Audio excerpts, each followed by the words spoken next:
ያን ለሊት አረሰው ያልኩት አንድ ነገር ቢኖር ስልኩን ዝጋውና የመጽፈልህን ቴክስት ዝም ብለህ አንብብ ነበር ያልኩት። መብራን የሚለው አታሳጭኝ እያልኩ የሆነ ነገር ጻፍኩ። እስካሁን ምን እንዳልኩት አላስታውስም። ደግሜ ገብቼ አላነበብኩትም። ስለዚህ እግዚአብሔር ይቅር የማይለው ኃጢአት አለ ወይ? አዎ አለ። እሱም ይቅር በለኝ አለ ማለት ነው። ለማኝ ብትሆን ይሻላል። እኔ ምንም መናገር ምችል ነዳይ ቁጭ ብሎ የሚለምን ሰው እግዚአብሔርን ከያዘ ሀብታም ነው። አንተ ለልጅህ እግዚአብሔር ማን እንደሆነ ካልነገርከው ዓለም ትነግረዋለች በሷ መንገድ ያልሆነውን ማለት ነው። ክርስቶስ ያልሆነውን ውሸቱን ተናግረዋለች። እኛ ባይዞ እግዚአብሔርን የምንወደው ስለሚጠቅም ነው። ኮንዲሽናሊ ነው እግዚአብሔር የምንወደው። ማንም ሰው እግዚአብሔርን አንኮንዲሽናሊ ሊወደው ይችላል።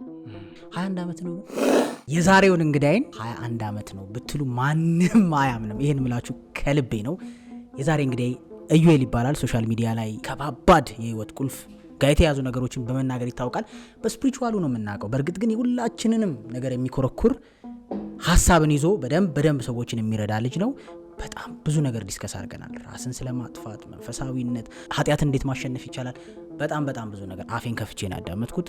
ኦብቪየስሊ እናንተም ህይወታችሁ ላይ ኢምፓክት እንደሚያደርግ ተስፋ አደርጋለሁ። የዚህ ሳምንት እንግዳችን ኢዩኤል እስከ 20 ዓመት በሚጠናቀቅ ክፍያ ዘመናዊ አፓርትመንቶችን ከስቱዲዮ እስከ ባለ 4 መኝታ በ8% ቅድመ ክፍያ ብቻ ማለትም ባለ 1 መኝታ ከ432,000 ብር ጀምሮ፣ ባለ 2 መኝታ ከ644,000 ብር ጀምሮ፣ ባለ 3 መኝታ ከ757,000 ብር ጀምሮ እንዲሁም ባለ 4 መኝታ ከ1 ሚሊዮን ብር ጀምሮ ያገኛሉ። ከስር በተቀመጡት ቁጥሮች ቀድመው ለሚደውሉ 10 ደንበኞች ብቻ እስከ 30% የሚደርስ ልዩ ቅናሽ አዘጋጅተናል። አሁኑኑ ደውለው የቅናሹ ተጠቃሚ ይሁኑ። እንኳን ደህና መጣ። እንኳን ደህና ቆያችሁ። ቴንክ ዩ። ሶሻል ሚዲያ ላይ በጎን አይደል እና ዳርክ የሆነ በጣም ከባድ መልእክቶች ነው የምታስተላልፈው። ኢንስታግራም ላይ ያያቸዋለሁ ቪዲዮዎችህን። ስፒሪቹዋል እና መንፈሳዊ በተለይ ከወጣቶች ጋር የሚገናኝ ማለት ነው አይደል? እንዴት ነህ? እኔ ብዙ ከምል አንተ ንገረን። ኢዩኤል ማን? ኢዩኤል የተወለደው አዲስ አበባ ነው ግን አላደገም። ወልቂጤ ነው። ወልቂጤ የምትባል ጉራጌ ክልል ላይ ነው ያደግኩት። ሙሉውን እድሜን አብዛኛው ጊዜ እዛ ነው ያሳለፍኩት። ሰባ ቁጠባ የሚባል ሰፈር ነው ያደግኩት። የዲያቆናት ሰፈር ነው የሚባለው። ብዙ ዲያቆናት ያፈራ ሰፈር ነው። ሙሉ ጀማው እዛ አካባቢ ያለው 10 ምናምን ዲያቆናት ጓደኛሞች። የሰፈር ሰው ሙሉ ኢምፓክት ያደርጋል በጣም። ምንም አማራጭ ወዴትም አትሄድም። በጣም የሚደንቅ ኢምፓክት ነው ያሳደሩብን ታላላቆቻችን።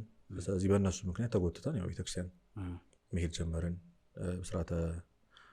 ደብረ ብስራት ቅዱስ ገብርኤል ቤተክርስቲያን እዛ መማር ጀመርን። በጣም ከልጅነታችን ጀምሮ ነው።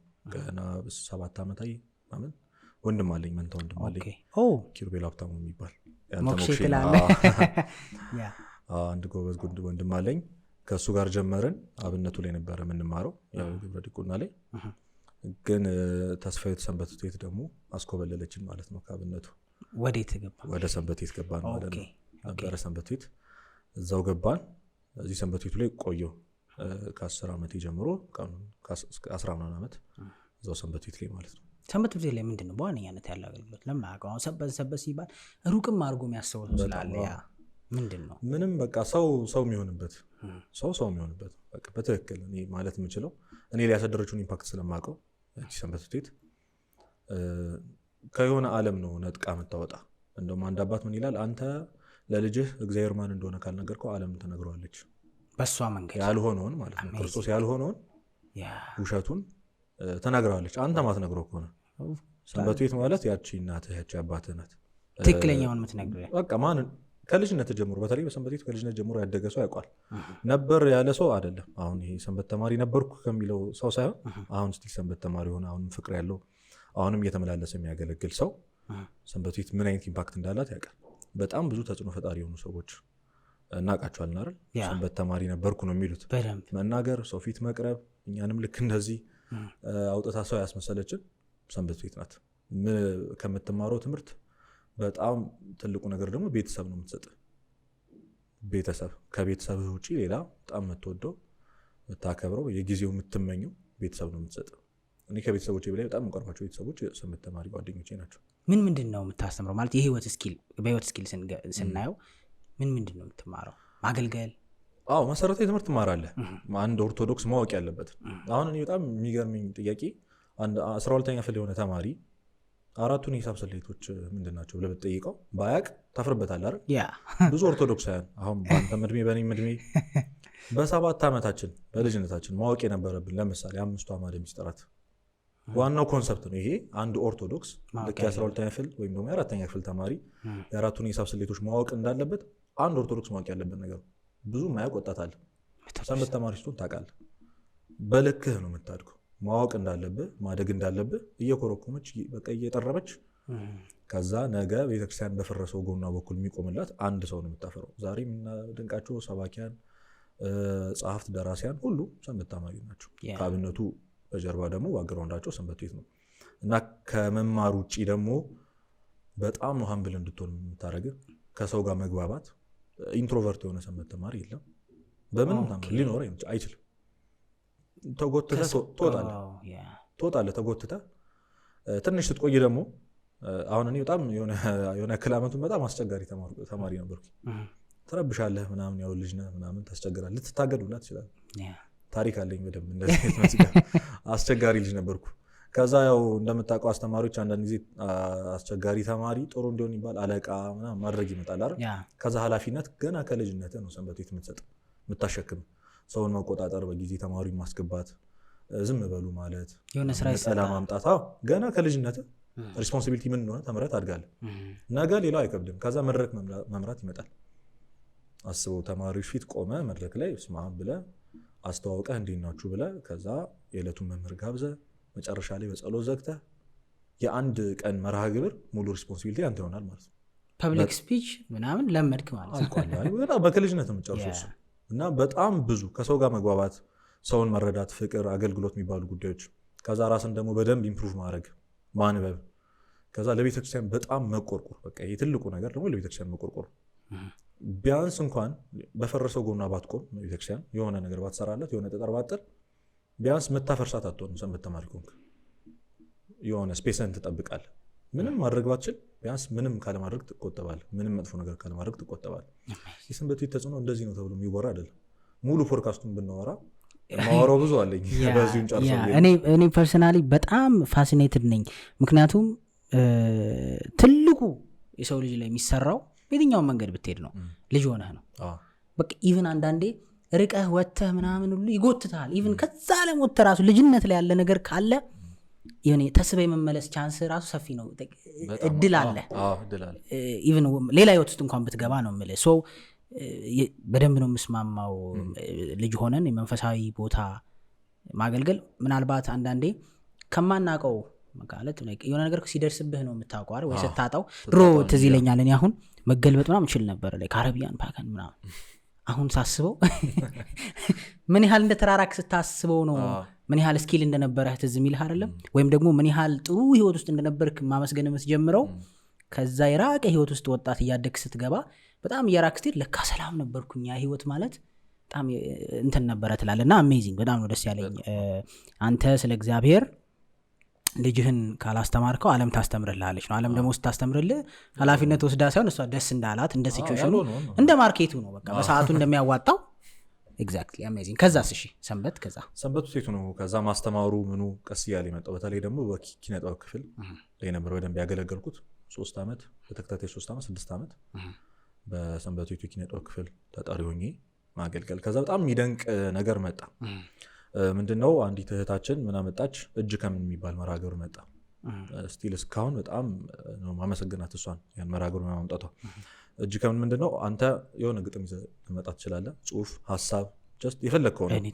ከዛ ማክሰኞ ማታ ማታ ነው የሚሆነው። ክብ ይሰራል፣ ሁሉም ሰው የራሱን ነገር ያቀርባል፣ ሀሳብ ይሰጥበታል እዛ ላይ።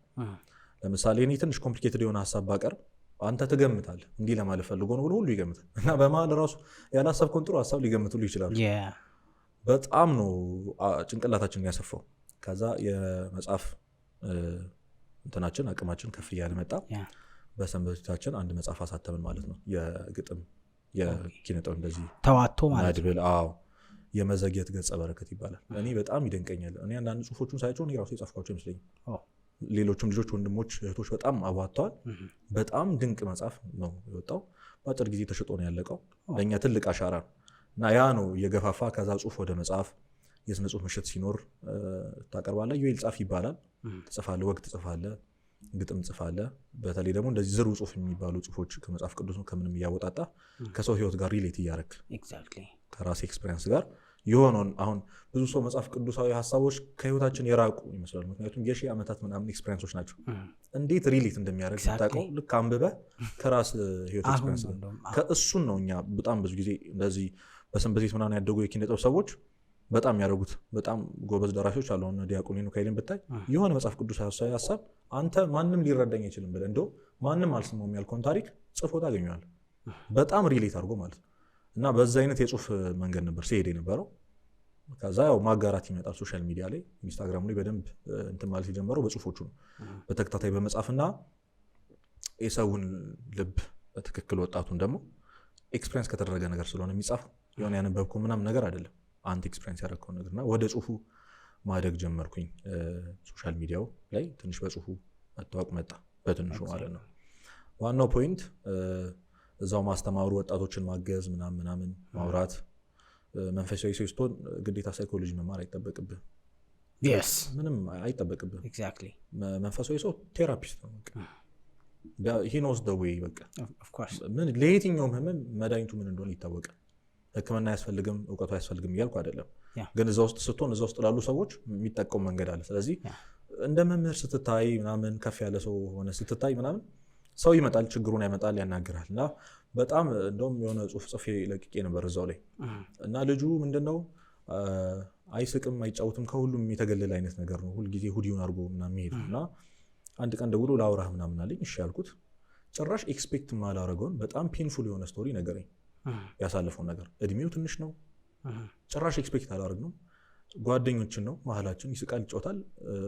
ግን እያስተዋል ነው ጀስት መጠየቅ ያልቻልነው ሰው ነው። እና ከዛ በኋላ ጧት ሁልጊዜ ለሱ ቴክስት መላክ ወሰንኩኝ። ይሄ ተስፋ የሚሰጥ መጽሐፍ ቅዱስ ጥቅስ ሊሆን ይችላል፣ አጫጭር ቴክስት ለሱ ጀመርኩኝ። አንድ ጓደኛዬን ጨመርኳት። 10 20 60 200 ደረሱ ሰዎቹ። ግሩፕ ማለት ቴክስት ኖርማል ኤስኤምኤስ ኖርማል ኤስኤምኤስ በጣም አልፊ ነው ዋሽም፣ ግን በጣም ነበር ፓሽኔት ያደረገኝ።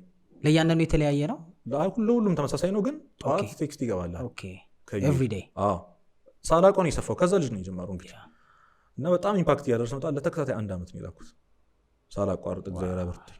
እና እንደው ትንሽ እንኳን ሳረፍድ 1 ተኩል 2 ሰዓት ሲሆን በቃ ሰው ማነጫኝ ጀመረ። አንዳንድ ጊዜ ደግሞ ሰውን ይደክምሃል ምናምን ምንድነው መሰራው እኔ ሳልድን ትላለህ፣ ራስም የሚያጋጨው ነገሮች ውስጥ ትገባለህ። በቃ ከዛ ያን ጊዜ ልታቆም እኔ በጣም ብዙ ጊዜ ላቆም ሳስብ ይህ የመጨረሻ ነው የሚል ቴክስት ልጽፍ አስቤ እስኪ ቆይ ቴክስት ስልክ ምን አይነት ህይወታቸው ላይ ምን አይነት ኢምፓክት እንዳመጣ የሆነ ፊድባክ ይደርሰኛል። አልገባህም ዛሬ ከምን እንዳወጣኝ። ከጠዋትም ማታም ጀመርኩኝ። ምን ማሰብ ጀመርኩኝ፣ ማታም ሰው ጠዋት አሳልፎት የሚመጣው ዳርከስት ሞመንት በቃ ማታ ተሰብስቦ ጨለማ አድርጎ ምናምን የሚያስባት ነገር ነው። ጠዋት ብቻ አይደለም ቀኑ መብራት ያለበት፣ ሲተኛ መጥሩ መንፈስ ማደር አለበት። ማታ መላክ ጀመርኩ። የማታው በጣም ኢምፓክት እያመጣ መጣ እና ጓደኞቼ ምናምን የሆነ ጊዜም ዶርም የነበሩ ልጆች ምንድን ነው ማለት የት ነው የምታውቀው ምናምን አብረን ነው ያልነው ምናምን ማለት ጀመረ ሰው። እሱን ስታይ ድጋሚ ተበረታለህ፣ መላክ እንዳለብኝ ታስባለህ። ሄድኩ። ከዛ ከአንድ ወንድሜ ጋር ለምን ይሄ ነገር አይሰፋም ማለት በቴክስት ብቻ ሆኖ አይቀር ኮሚኒቲ እናድርገው ተባለ። መስፋት ጀመረ። መንገድ አለ እልፍ መንገድ አለ የሚል ፕሮጀክት ላውንች አደረግን ማለት ነው። አሁን በደንብ እየሰራንበት አይደለም፣ ግን እሱ ነው በጣም ብሎ አፕ ያደረገው። ስለ ሱሳይዳል ቶትስ ምናምን እያለ የመጣው ወደ ቴሌግራም ቻናል እና ወደዛ ያለ ከፍ ያለ መጣ። እሱን ይዞኝ የወጣው አሜዚንግ። አዲስ አበባ ከዛ እንዴት መጣ? አዲስ አበባ ጎትታ ነው የመጣችኝ። ብዙዎቻችን ኦሬዲ እንትን ሰው በጣም የአዲስ አበባ ሰው መስሎ ነበር። እዛ ወልቂጤ ያለው በጽሁፉ ገና አዲስ አበባ ሳልመጣ ነው ቪዲዮ ምናምን ጭራሽ ሀሳቡም አልነበረኝ። በጽሁፉ ምናምን ስቶሪ በማድረጋቸው ነገሮች ግን ኦሬዲ ሰው ያውቃል አዲስ አበባ ሰው እና እዚህ መስለው ነበር ምናምን። ኦሬዲ አዲስ አበባ ለስራም ለትምህርትም ምቹ ናት በሚል ከዛ ወደዚህ ሙቭ አደረግን። ቤተሰብ ከወልቂጤ ሲወጣ ወደ ቡታጀራ ምናምን ሙቭ አደረጉ። የቡታጀራ ልጅ ከመሆን ብዬ ወደዚህ መጣ። አዲስ አበባ ልክ ነህ፣ ቻሌንጂንግ ነው ግን ኦፖርቹኒቲ አለ በጣም ብዙ። ታፍ ለሆነ ሰው ለሚሞክር ሰው እንዴት አያት? ማለት ታፍ ነበረ ምክንያቱም ኦብቪየስሊ ዘመድ ምናምን ጋር አይደለም ለተራስህ ነው መኖር የጀመርከው። ጓደኞቼ የመጀመሪያ ጓደኞቼ ይደባሉ ይሄ ነው። ኦኬ ዛትስ ጉድ። ብቻማ ከባድ ጓደኛም ጋር ሆነ ከባድ ነው በደንብ ኦፍ ኮርስ ስፔሻሊ ሴትል ሳታረግ ምናምን ከባድ ነው በጣም ከባድ ነው። ብዙ እድሜ ትልቅ አይደለም ኪራ በጣም ብዙ አይመስልም ስንት ዓመት ነው በጣም ከሰው ጋር በጣም የምጋጭበት መንገድ በቃ በዚህ ነው ግዙፍ ነህ ለዛ ነው ምናምን ሰው ይገምታል 21 ዓመቴ ነው amazing that's nice 21 ዓመቴ ነው ያስኩና yeah ገና የብራኑ ነጋ ትውልድ ነኝ ማለት ነው ዘባች እንኳን እዚህ በቅርብ 21 በጣም እና ሰው በጣም ይገምታል እና እንደውም አንዴ ዲጂቢ ጉባኤ ምናምን ጠርቶኝ እነሱ ጂሲ ናቸው እና እስኪ ስለ ላይፍ ምከረን ይሏልና እድሜን ገምቱ ምናምን ብያቸው በቃ የሚጠሩት እድሜ ልክ አይደል ወንድሜ መንታው እንደሚም ደግሞ አሁን ብታይ በጣም ይገርማልና እሱ እንደውም እንዳላስፈለው ብዬ ነው እንጂ ቢሮ ምናምን የትም ቦታ እድሜውን በትክክል አይናገሩ በቃ ልጅ እንዳለው ነው የሚታሰበው ምናምን ግን በቃ እሱም በጣም ግዙፍ ነው ከኔ በላይ ግዙፍ ነው ምናምን ልክ እንደዛ በዛ ነው እና ያን ያህል በጣም ብዙ ያሳለፍኩት ነገር ስለሌለ በስራም በምንም ያህል ፈርጀር ስላልሄድኩኝ አዲስ አበባ ትንሽ ታስፈራ ነበር ያ ኦፍ ኮርስ አንዱ ለቀን ራሱ ከቤት አልወጣም ምን ያህል ጊዜ ሆነ ከመጣ ቆይ አመት ከምናምን እና በ20 ዓመት ምናምን 19 ዓመት ሙቭ አድርገህ ማለት ነው ስታፍ በጣም ከባድ እንዴ ምክንያቱም ድፍረቱ ራሱ ኪት መጣ ከባድ ነው በጣም ከዛ እዚህ የምታውቃቸው ሰዎች አሉ ያላምዱ እጅግ በጣም የሚደናንቁ ወንድምና እህቶችን አገኙ ያላመዱ በየቀኑ እያስወጡ ምናምን ከዛ ስራም ተጀመረ ምናምን የሆነ ያክል ጊዜ በቅጥር ሰራው ያው ቅጥር ስራ ታውቀዋለህ እንደማይሆን ይገባል ሊሆን ይችላል እና አዛት ሞመንት ነው ቪዲዮ በጣም ይገርም የመጀመሪያዎቹ ቪዲዮዎቹ እኔ የመስራት ሐሳቡ አልነበረኝም ጭራሽ አልነበረኝም እንዲህ በፕሮዳክሽን ስራ ላይ ነበረ መንፈሳዊ ሚዲያ ላይ ነበር የምሰራው እና የሆነ ዶክመንተሪ ቀርጸን ሴታፑ ምናምን አሪፍ ነው ልክ ልጅቷ ስትነሳ እስኪ ቅረጸኝ ምናምን ብዬ ከማቃቸውን ሐሳቦች የሆነ ፖድካስት አስመስዬ ነው ፊቴን ወደዛ ዞር ስቲል እስካሁን ሰው ዌር ዘ ፉል ፖድካስት ይለኛል አልናገሩም እሱን እንጂ ፖድካስት አይደለም እና ተቀረጸ ሾርት ቪዲዮዎች ናቸው ምንድነው አይዲያው ሰው አይኑን ያየው ወንድሜ ምናምን ብለህ ስትነግረው አይወድም በቃ ለሱ ብለህ እንደመጣ የሚያስብ ሰው አይወድም በጣም ብዙ ኢጎ ይፈታተነዋል ዲመክረኝ ነው ከዛስ አንተ ኪራ መክሮኝማ አንተ መለስ አይልም ገብቷል ስለዚህ በሆነ ወይ አሁን ፖድካስት ሲሆን የተቆራረጡ እንትኖች አሁን ቫይራል የሚወጡት ሰዎች የሚሰማቸው ለምን ይመስላል ይሄ ሰውዬ እኔን አስበው አይደለም እያወራ ያለው ራንደምሊ ነው ግን ከኔ ጋር ሪሌት እያደረገ ነው ሜቢ እግዚአብሔር ሊናገረኝ አስበው ነው ምናምን ብሎ ወደ ራሱ ይወስዷል ዳይሬክት ስትናገረው አይወድም ትሩ ባይ ዘ ዌይ እኔ በጣም ብዙ ጥያቄ ተጠይቄያለሁ ለምን ካሜራ ማታየው I've said it ብዙ ጊዜ ካሜራ ካየ አይሰማም ሰው ምክንያቱም እሱ አንተ በላይ እሱ የበታች ያረከው ይመስላል ስለዚህ I would rather ለነ አቢኒ ለነ ናቲ ብሩክ ማወራ ሲመስለው ግን ተደብቆ ያዳመጠ ነው ይመስለው እንጂ actually ያ ነው ኢንቴንሽን እንጂ ካሜራ ፍራቻ አይደለም ብዙ ሰው እንደውም ካሜራም ስለምትፈራ ይመስለዋል ማንተ ካሜራውን ያያወራ እንጂ ምናምን ዛስ ፕላንና አንተም ፕሩፍ አረክላቸው ነው ያ ከዛ እሱ በጣም ብሎ አፓረለ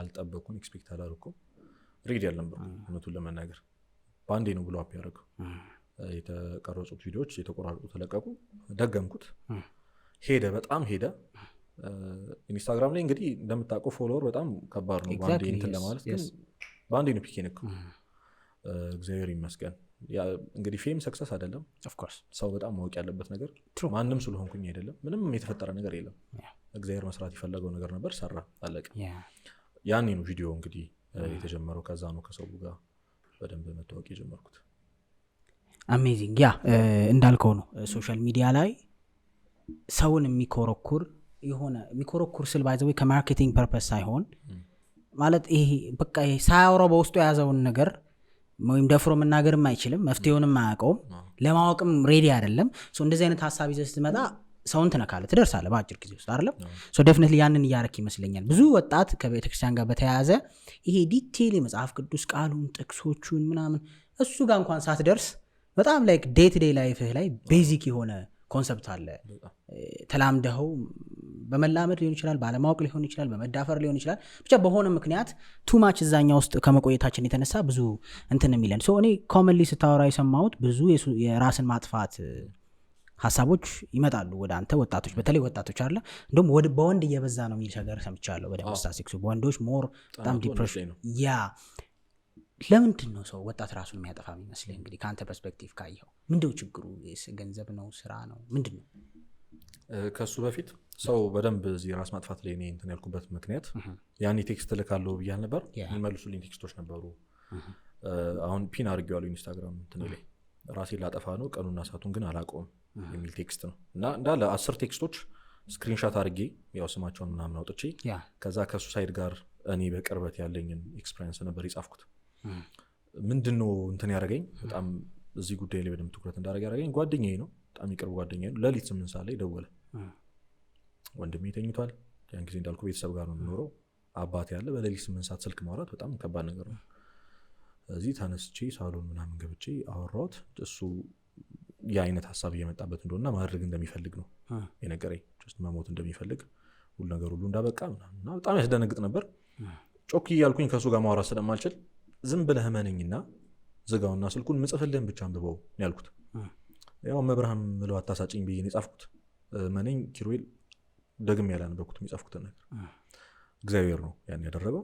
ተመለሰ ልጁ። ዛሬ በጣም ትልቅ ቦታ ላይ ነው ያለው። ዛሬ ሳየው የሚሰማኝ ስሜት ምንድነው? ስልኩ ሳይለንት ቢሆንስ ማለት ስልኬ ሳይለንት ቢሆን ምንድን ነበር ሀፕን የሚያደርገው? አረ ብዙ ሰዎች ጠዋት ደውልልሃል በሚልም ይሞተዋል። በጣም ብዙ በቃ አንዴ ጠዋት ደውለት በዚህ ሳምንት ነው የሚደውለው ብለህም እኮ ዛሬ በጣም ሪግሬት የማይለቃቸው ብዙ እኔ ኤክስፔሪንስ ሰምቻለሁ።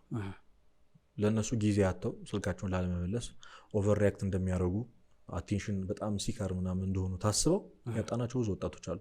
እና ያኔ ነው በጣም እንትን ያለኝ። ከዛ ፖስት በኋላ የኔንም ህይወት የሚያከብድ ከዛ ወጣቱ ላይም ደግሞ ይሄ ነገር በጣም እንዳለ የተሰማኝ ያኔ ነው። እና ያው ኢሞሽናል ትሆናለህ ምናምን። ያን ጊዜ ደግሞ ምን ነበር ብንሄድ ይሻለናል የሚለው ያ ትሬንድ መጥቶ እንግዲህ ራስ ማጥፋት እንደ ትሬንድ ታይቶ ራስ ሲጠፋ የነበረበት ሰሞን ነበር። ያ ፖስት ነው። እዛ ኢሞሽናል በጣም ነበረ። ጽሁፉ በጣም ኢሞሽናል ያመረጋል። እና ቴክስት ሚ ብዬ ስልኬንም ጽፌ ነበረ።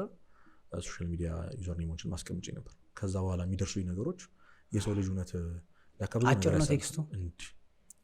የጻፍኩት ካፕሽን ነው። በቃ ምን ያህል ይሆናል? በጣም አጭር ናት። ካን ዊ ሪድ ኢት? ይቻላል። ሌሊት 8 ሰዓት ላይ ተደውሎላችሁ ደንግጣችሁ ከዛም ቤተሰብ ላለመረበሽ ታግላችሁ ስልኩን ስታነሱ እያለቀሰ መሞት አምሮኛል የሚል ድምጽ ብትሰሙ ምን ታደርጉ ነበር?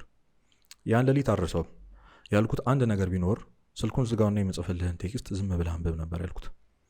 መብርሃን የሚለው አታሳጭኝ እያልኩ የሆነ ነገር ጻፍኩ። እስካሁን ምን እንዳልኩት አላስታውስም። ደግሜ ገብቼም አላነበብኩትም። ግን መብርሃን አወጣችሁና ዛሬ ፈገግታውን አምሮበት ሰላም ሆኖ ሳየው አይምሮዬ አንድ ነገር ይለኛል።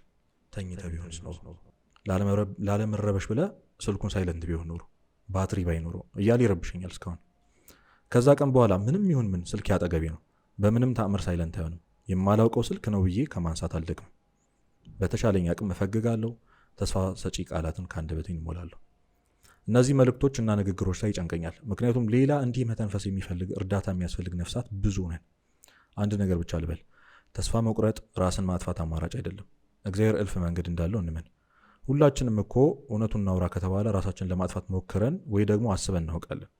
ያን ጊዜ እግዚአብሔር ያሳለፈን አሁን በዛ ሁኔታ ውስጥ ላሉ ሰዎች እንድንተርፍ ነው። ጋይስ መንገድ አለ፣ እውነት መንገድ አለ። ከእንባ ጋር ታግዬ ነው የጻፍኩት። if you are struggling with something just DM me and join ብዬ መንገድ አለ የሚለውን amazing that's nice by the way አንዳንዴ ምን አለ መሰለህ ያው ሰው ነህ ከሆነ ሊሚት በላይ ሰው ማገዝ አትችልም፣ ማገልገል አትችልም። አለ ሊሚትድ ካፓሲቲ ነው ያለ። የፈለገ ያክል ብትጥር በቀን ውስጥ ሊሚትድ አማውንት ነው። ስልክ ማታነሳበትም ምንም ማትልበትም ይደርሳል። እግዚአብሔር ነው መንገዱን የሚያመቻቸው። በርግጥ ግን አንዳንዴ እንዲህ የሚጻፉ ጽሁፎች፣ አንዳንዴ በቪዲዮ የምትሰራቸው እንትኖች ሊያዘገዩ ይችላሉ። ግን ሰዎችን የተወሰነ ሪሊፍ ሰጥተው ገብቷል አለም። አሁን ይሄን በጽሁፍ እንደዚህ አይነት ነገር እያሰበ ያለ ሰው ቢያነበው 2-3 ቀን ልጨምርለት ይችላል። እንደው ባትለውጠው ማለት ተረተኛ በአካል ደውሎ ራሱን ለማጥፋት ገመድ ይዞ ገብቶ ይሄንን ጽሁፍ አይቶ የተመለሰ ወንድም በአካል ደውሎ አግኝቶኝ በጣም እኔ ከዛ በኋላ ነው ኢትናት አባውት ዩ በቃ አገልግሎት ማወቅ ያለብህ ኪራ። አንተ የምትናገረው ነገር ኢትናት አባውት ዩ አንተ አይደለህም፣ አያገባህም። አንተ በቃ ያ ነገር ምን እንደሚፈጠር እግዚአብሔር ነው የሚያውቀው። እግዚአብሔር እንግዲህ እንደ ብሉይ ኪዳን በደመና ያናግርም ሰውን በአንተ ካልሆነ በእኔ ካልሆነ እና ኢምፓክቱን የሆነ ሳለኝ ማቆም ሲያምረኝ ሶሻል ሚዲያ መተው ሲያምረኝ ታውቀዋለህ እኮ ሰው በሰው መታወቅ ምን እንደሆነ ነፃነትን በጣም ይገባል። በጣም ኤክስፔክት መደረግ ያልሆን ከሆነ አይነት ሰው ማለት አድርገው በተለይ መንፈሳዊ ህይወት ላይ ሲሆን ደግሞ ቤተክርስቲያን ላይ ሲሆን በጣም ከአንተ ይጠበቃል ብዙ ቤተክርስቲያን እውቀቶች እንድታውቅ። እኔ ተራ ሰንበት ተማሪ ነኝ፣ ምንም የተለየ ነገር የለውም።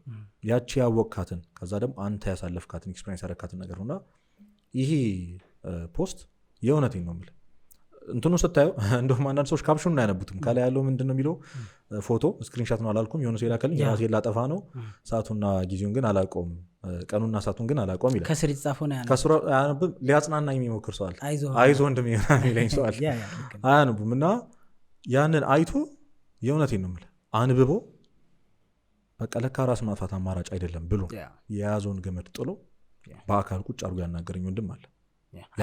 አይ ቲንክ ይሄ ጽሁፉን እንደ ፖስት ብትፖስተው አሪፍ ነው። እንደ ፎቶ ሰርተኸው ፎቶ አድርገህ ብትፖስተው ሞር ራሱ ፖስቱ ስለሆነ ሰው በደንብ ያነባል ብዬ አስባለሁ። እንደዚህ ነገር ስለሚያጋጥመኝ ነው። አክቹዋሊ ሰው ፎቶውን አይቶ ከስር ያለውን አያየው።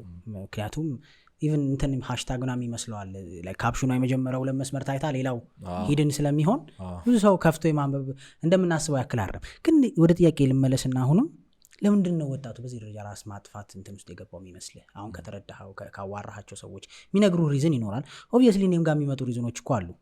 ግን ኮመን ሰብሰብ ስታደርገው በአብዛኛው የወጣቱ ችግር ምን ሆኖ ራስ ማጥፋት ድረስ ለመወሰን ራሳቸው ላይ እያደረሳቸው ያለው? ያው ተስፋ መቁረጥ ነው። ለተስፋ መቁረጥ የሚሆን ብዙ ፋክተሮች አሉ በሚለው ነው እንጂ ዲፕሬሽን የመጀመሪያው ነገር ነው። በጣም ወሳኝ ነገር ነው። ያው አንተም ታውቀዋለህ በደንብ። በጣም የሚወራበት ጉዳይ ነው። ሰው ምን እንደሆነ ያላወቀው ጉዳይ ነው። በሽታ እንደሆነ አይታወቅም። እዛ ሁኔታ ውስጥ ያሉ ሰዎችም በጣም ሰፖርት አይደረጉም። እንደኛ ሶሳይቲ በጣም በጣም ትልቅ ችግር ነው ያለው፣ ትልቅ ክፍተት ነው ያለው። የእኛም ባህል ታውቀዋለህ። ወንድ ልጅ አይደለ ምንድነው የምትቅለሰለሰው ምናምን እየተባለ ተገፋፍቶ ራሱን ያጠፋ ብዙ ወንድ አለ። ሀሳቡን፣ ሀዘኑን፣ የውስጥ ጭንቀቱን መናገር ማለት ልፍስፍስነት፣ ወንድ አለመሆን እንደሆነ የሚጭን ሶሳይቲ ስለሆነ እዛ ውስጥ ስለሆነ ያለ ነው። በጣም ከባድ ነው። እንደ ሰው እስከመሆን ድረስ ከሰውም ደግሞ ክርስቲያን እስከመሆን ድረስ የህይወት ፈተና ግዴታ ነው። ማለፍ የማትችለው ነገር ነው። አባ ጳውሊ ከመከራ የሚሸሽ ከእግዚአብሔር ይሸሻል ይላል። ከመከራ የሚሸሽ ሰው ማለት መከራ አይኖርብኝ የሚል ሰው እግዚአብሔር ህይወት ውስጥ አልፈልግም የሚል ሰው ነው። ምክንያቱም ለምቾት ስትል ተዋሻለህ፣ ለምቾት ስትል ትበላለህ፣ ብዙ ነገር አለ። እግዚአብሔርንም ኤክስፔሪንስ የምታደርገው በመከራና በችግር ነው። በጣም ብዙ ተስፋ በሚያስቆርጡ ነገሮች ነው። የትኛውም የመጽሐፍ ቅዱስ ክፍል ላይ ጠቅሰ ይሄ ሰው ምንም አላሳለፈም ብትለኝ ማሳየት የምትችለው አንድ ሰው አይኖርም። በሰላም በደስታ ያለፈ ቅዱስ የሆነ ሰው የለም። ስለዚህ ፕራዮሪቲ የምታደርገው ምንድን ነው ነው? እግዚአብሔርን ፕራዮሪቲ የሚያደርግ ሰው አክሰፕት ማድረግ ያለበት ነገር አለ። ክርስቶስን መከተል የሚወድ ማቴዎስ ወንጌል ላይ ሊከተለኝ የሚወድ በቃ አስቀድመው ራሱን ይካድ ይላል። በጣም ትልቅ ኮንሰፕት ነው ራስን መካድ። ከዛ ዕለት ዕለት መስቀሌን ተሸክሞ ይከተለኝ ነው። መስቀል ምን እንደሆነ አይተነዋል በጌታ ሕማም አይደለ? እና መስቀልን መሸከም ማለት እነዚህ መከራዎች ነው። ስለ ክርስቶስ ብለህ የምትቀበለውና ክርስቶስን በመከራው ለመምሰል አይደለ? በህይወቱ ትመስለዋለህ። አሁን ስለ ጾመ እንጾማለን አይደል? ስለ ጸለየ እንጸልያለን። አብነት ስላደረጋቸው ነገሮች ነው። እሱን ለመምሰል ነው። የክርስትና ጎሉ ክርስቶስን መምሰል ነው። ስለዚህ ጌታ ደግሞ በምድር ኖሮ አሳይቶናል ህይወት ምን እንደሆነ። ከኖራችሁ አይቀር እንደዚህ ነው መኖር ያለባችሁ፣ እኔን መምሰል ማለት። ስለዚህ ሰላም የሆነበት ፍቅር የሆነበት ከሰው ጋር የተዋደደበትም የጾመበት የጸለየበት ጊዜ አለ። እሱን ትመስለዋለህ። ሰው ይቺን ፓርቲ ይወዳታል። ከዛ መሰደቡ፣ በሰው አክሰብት አለመደረግ። እንዴ ጌታ እኮ ብቻውን እኮ ነው ይኖር። አስቡ፣ ሰው አክሰብት ሳያደርገው አይደል? በጣም ይገርማል እኮ። በቃ ሰው አክሰብት ሳያደርገው የኖረ ሰው፣ ብቸኝነትን የሚያውቅ የአባትን መሞት የሚያውቅ ዮሴፍ በልጅነቱ ነው ጻድቁ ዮሴፍ ያረፈበት ቤተክርስቲያናችን እንደምታስተምረን ቤተሰብ ሞቱ። ስለዚህ እግዚአብሔር በእያንዳንዱ ነገር ይረዳናል የሚለው ቅዱስ ጳውሎስ ከኃጢአት በቀር ሁሉንም ነገር ስለሆነና በምድር ስላሳለፈ። አንተ ክርስቶስ ጋር ስትጸልይ አይረዳኝ የምትለውም የለም ወይ ደግሞ እሱ እንደ ሶስተኛ አካል ወይ ሰማይ ላይ የራቀ አንተ በምድር ሆነ እንዲህ እኮ ነው ስትለው ኦኬ እንዲህ ነው የሚል አምላክ ሳይሆን በትክክል ያንን ፔን በምድር እያለፍ ስላለፈው ያውቀዋል። እና ክርስቶስ ያላሳለፈው ነገር ልታሳልፍ አትችልም። ስለዚህ ፔኑ አለ፣ ከሰዎች ጋር ያለው ፔን አለ። ስትመጣ ደግሞ መገረፉ፣ ስቅላቱ፣ መከራዋል፣ መስቀሉ ማለት ነው። ያቺን መስቀል መሸከም ነው ቀራኒውን ታደርስ፣ ከቀራኒው የምትሞተው፣ ከሞትክ በኋላ ትልቁን ትንሣኤ የምትነሳው። ስለዚህ ትንሣኤ የምትናፍቅ ከሆነ በዛ መከራ መምሰል አለብን። እና ለዚህ ያለን ፐርስፔክቲቭ ወጣቱ በተለይ ልክ ስላልሆነ አብዛኛው ሰው ለመከራ ለችግር ያለው ሜንታሊቲ ልክ ስላልሆነ እንደ መጥፎ እንደ ኔጌቲቪቲ ነገር ስለሚወሰድ ሰው ተስፋ ይቆርጣል። ነገሮች በጣም ይደራረባሉ። ኤክስፔክት የምናደርጋቸው ነገሮች ይፈርሳሉ። ዓለምን ታውቃታለህ፣ በጣም ከባድ ዓለም። አሁን ደግሞ ጄኔሬሽኑ በጣም ከባድ ነው። የፈለግከውን አይነት ሰው መሆን አትችልም። በጣም ከባድ ነው። ሶሻል ሚዲያ የሚባል ጣጣ መጥቶብናል። የሁልጊዜ ዲስከሽን በጣም ሶሻል ሚዲያ ሰው ራሱን በጣም ወጣቶች አሁን ራሳቸውን ያወዳድራሉ። በጣም አሁን ያለንበት ጊዜ ታውቃለህ፣ ወጣቶች በጣም ሶሻል ሚዲያውን በምኑ በወጣትነታቸው ሰክሰስፉል ነን ብለው ነው የሚታሰብ አይደል? እንደዛ ብለው ራሳቸውን አፕሮች የሚያደርጉ ብዙ ሰዎች አሉ። ያንን ቁጭ ብሎ አልጋው ላይ ተጋድሞ ስርዓቱ የሚያይ ብዙ ወጣት አለ። ትልቅ ነው። አዎ እንግዲህ አስቡ ምንድን ነው በ40/60 አከፋፈል ማለትም 40% በ3 ዓመት በካሽ ከፍለው 60%ን ደግሞ በባንክ አያይዘው እየኖሩበት በመክፈል የቤት ባለቤት መሆን እንደሚችሉ ያውቃሉ? ለቡ መብራት ኃይል ላይ በሚገነባው ሳይታችን በ8% ቅድመ ክፍያ ብቻ ከባለ 1 እስከ ባለ 4 መኝታ ቤት አማራጮች ይገኛሉ። መጪውን የፋሲካ በዓል በማስመልከት ደግሞ ቅድሚያ ለሚመጡ 10 ሰዎች እስከ 30% ድረስ ልዩ ቅናሽ እንዲሁም በእያንዳንዱ ቤቶች ላይ ከ1 ሚሊዮን ብር በላይ ቅናሽ ያገኛሉ። ምን ይጠብቃሉ? አሁኑኑ ከስር ባሉት ቁጥሮች በመደወል የቅናሹ ተጠቃሚ ሆኖ። እኔ በጣም የሚገርመኝ ነገር ቁጭ ብለህ እንዴት ሚሊዮነር እንደሆነ በ5 ብር ሜጋ ቤት ገብተህ ታየዋለህ አይደል? አንተ 5 ብር ሜጋ ቤት ካለቀሽ በኋላ ግን ብቻህን ከራስ ጋር ትፋጠጣለህ። ያን የት ነው የምትገባው ነው? ያ ሰው ቪዲዮውን ጨርሷል። በቃ አውርቶ ምናምን ቭሎጉን ሰርቶ እንዴት ሰክሰስፉል ፕሮዳክቲቭ ዴይ እንዳሳለፈ ነግሮ ልክ ኢንተርኔት ሲያልቅ ቪዲዮ ሲያልቅ አንተና አንተ ብቻ ትገናኛለች። ወይ ሶፋ ላይ ቁጭ ብለህ ወይ ተኝተህ ወይ የምትበላውን ነው የምትጠጣው አትማል። ያኔ ደግሞ ርቀቱ ሰፍቷል አይምሮ ውስጥ በጣም በአንተና በሰውየው። ስለዚህ ሰው ራስን መሆን ራስን መምሰል ምናምን የሚባል ታሪክ መቼም በአሁኑ ወጣት በጣም ከባድ ነው። ስለዚህ ራስን ታወዳድራለህ። ራስ ማወዳደር ምን እንደሆነ ኢምፓክቱ ታውቃለህ ኪራ? በጣም ከባድ ነው። መቼም ራስን አትሆንም።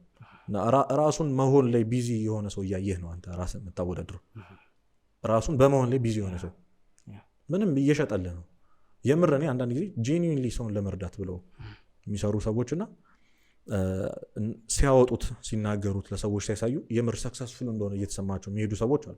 በጣም ዲፈረንስ አላቸው እነዛ ሰዎች።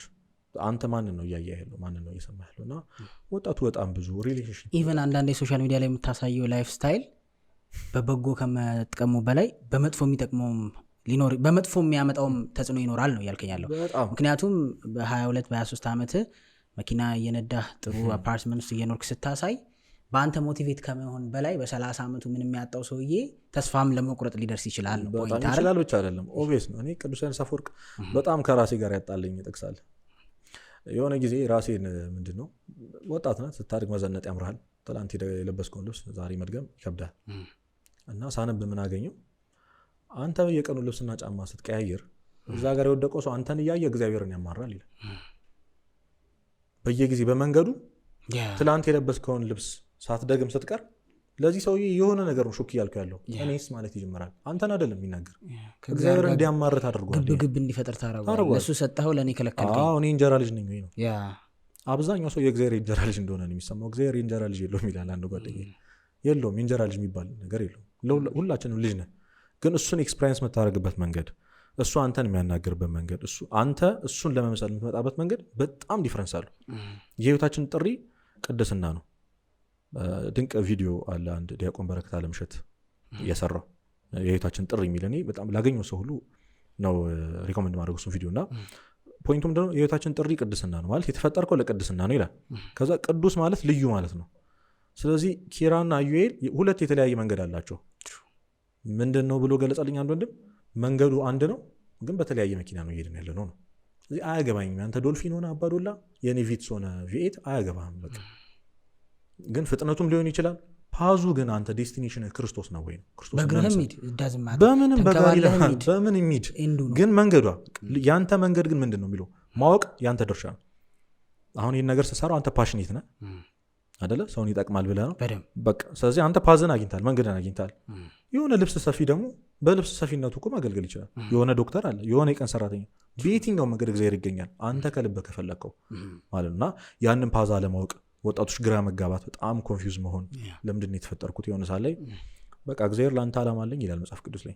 ያቺን ቃል ማየቅ በጣም ብሷል። ምንድን ነው ዓላማዬ? አንተ ዓላማ እኔ ሳይሆን አንተ እግዚአብሔር ሆይ እኔ ሳይሆን አንተ በዚህ ምድር ላይ እንድኖር የምትፈልገው ህይወት ምንድን ነው? የሆነ ሰዓት ላይ ተቀጥረን የሰራንበት የምንማረው ትምህርት ምናምን አለ። ድንገት የሆነ ሰዓት ላይ ኮንሸስ ስትሆን ምንድን ነው እያደረኩ ያለሁት ትላል። ማለት ምንድን ነው ምድር እየሰሩ ያለሁት በእድሜ ምናምን። አብዛኛው ሰው እንደውም ልደቱ ላይ ነው ያደገ ሰው 20 ቤት የገባ ሰው የልደቱ ቀን ምንድን ነው ወይ አዲስ ዓመት ወይ ልደቱ አዲስ ዓመት እና ድንገት እኔ የሆነ ቀን ተደነግጣለን። እንደውም ሰሞኑን የሆነ ጽሁፍ ነበረ ትንሽ ቻናል ዓለም ፕራንክ ታደርጋለች ጨርሳ ማለት ነው። ልክ ልትሞት ስትል ወይ ደግሞ ከሞትኩ በኋላ ዳዝማ ተርትላል በቃ ወይ ተበላ እኮ አውቄ ነው ትላለች። ኖባዲ ኬርስ ወይኔ በጣም ያንን ስሜት ዝም ብለህ አስበው አንተ። አንዳንዴ ኢቭን ሞት ጋም ሳትደርስ ወደኋላ ስትመለሰ የለፋሃቸውን ነገሮች 2-3 years ለዚህ ነበር ትላለህ። እና በጣም እሱ ነገር አለ ባዶነት። እኔ ኦግስቲን የተባለ ሊቅ ምን ይላል? እግዚአብሔር ሁሉም ሰዎችን ሲፈጥር የሰው ነፍስ ሲፈጥር የሆነ ቫኪዩም አስቀምጧል የሰው ውስጥ ክፍተት ባዶ ቦታ ማለት ነው። ያንን ባዶ ቦታ አሁን እኛ ሰው መኪና ይፈልጋል ውስጡ ይመኛል አይደል? ያቺ ባዶ ቦታ ይመስለዋል እንደዛ። መኪናውን ስትይዘው የለም አዲስ ነገር ወይ ግራጁዌት ማድረግ ሊሆን ይችላል አደረግ ካየው ጋውኑንና እንቱን ይዞ ለዚህ ነው ያ ሁሉ አመት ትላለህ። ስራ፣ ቤት፣ ገንዘብ ሁሉን ነገር ታገኛለህ። አንተ ዶክተር አሁንም ባዶ ነህ። ያቺን ባዶ ቦታ ከእግዚአብሔር ውጭ ማንም ሊሞላት አይችልም ይላል። ሰው ወጣቱ በጣም ሲክ እያደረግ ያለው አብዛኞቻችን ሲክ እያደረግን ያለ ነው እዚህ ምድር ላይ ለሚቀር ነገር ነው። እና አሁን እየተሰማ ያለ ባዶነት ትምህርት አይደለም፣ በቃ መናገሩን ፈልገው ነገር አይደለም። አሁን አንተ የምታስበው የምትመኘው ነገር አይደለም እያስፈለገ ያለው እግዚአብሔር ነው። አትሸወድ በቃ አትሸወድ። አሁን አንዳንድ ሰው ዝም ብሎ ይጨንቀኛል እና የሚል ሰው ታውቃለህ። በትምህርትም ጥሩ ላይ ነኝ፣ ስራዬም ጥሩ ነው፣ ጤናዬም ነገር ሰላም ነው። ምንድን ነው በቃ እየተፈጠረ ያለው ትላለህ። እግዚአብሔር ነው ወንድሜ። ጥያቄው የሶል ነው ነፍስህ ነው እዛ እንትን እያለች ያለው ሰፈር እያደረገች ያለች እሷ ናት። የሆነ ነገር ደፋፍነህባት ነው ገብቷል። በቃ ቆፍረህ ማውጣት የስጋ ነገር ድፍን አድርገንበት በቃ የት ሄድ እና በጣም የሚያስፈራ ምን መሰለህ? ይሄ ጥያቄ ጻጥ የሚልበት ቀን ይመጣል ማለት ግድል የምታደርግባት ጊዜ ይመጣል። ይሄ ልብ ደም መደንደን ማለት ነው። ከዛ በኋላ በቃ አንዴ ፓዟን አገኘህላት ለዓለም አንዴ መስመር ከያስክላት አትመለሱ። አሜዚንግ። ምክንያቱም እንትን የሆነ እኔ ዩዥዋሊ የምለው ነገር አለ ብዙ ቦታም ስጠይቅ ህሊና ፕሮቴክት አድርጎ አይ ዶንት ኖ ላይክ ሃው በመንፈሳዊ ህሊና እንዴት ኤክስፕሌን እንደሚደረግ አላውቅም እውነት ለመናገር ግን ብዙ ሰው ስጠይቀኝ በህይወት ማጣት ማትፈልግ ህሊና ይሄ የሚጸጸተውን ነው። ይሄ እንዳልከው እንድን ካልክ በኋላ አጥፍተህም አይጸጸትህም። አንዳንዴ ሰው መጸጸትን መሸሽ ይፈልጋል ግን አይ ቲንክ እሱ ይመስለኛል የሚጠራህ ራሱ አለ እንድትመለስ። አንዳንድ ሰዎች ኮምፕሊትሊ አሁን አንተ የሆነ መጥፎ ነገር አድርገህ ስትመለስ ስማምን እኮ እንትን አይደለም ክፉ ነኝ ምናምን ብለህ የምታስባቸው ሀሳቦች የተወሰነ እንድትመለስ ያደርጋል። የሆነ ሰዓት ላይ ደግሞ አንዳንድ ነገሮች ላይ ራስን ስታየው ኖርማል ሆኖብህ እንትን አትልም። እሱ ጋር ከደረስ ከባድ ነው ስላነሳህልኝ ነው። በጣም ከባድ ነው። ቅድም በቃ እንዳልኩ እና አንዴ መስመሩ ላይ ከገባ ይከብዳል። ድንድን ነው የምትለው በቃ ልብህ ድንጋይ ነው የሚሆንብህ። ከዛ እኮ ኮንሽስ ልትሆን ትችላለህ።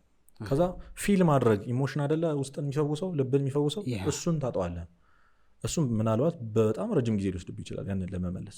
ድሮ መዝሙር ስትሰማ የምታለቅስ ሰው ሲቸገር የሚዘገንን ሰው ሞተ ሲባል የምደነግጥ ሰው ዛሬ ኖርማል ትሆናለህ።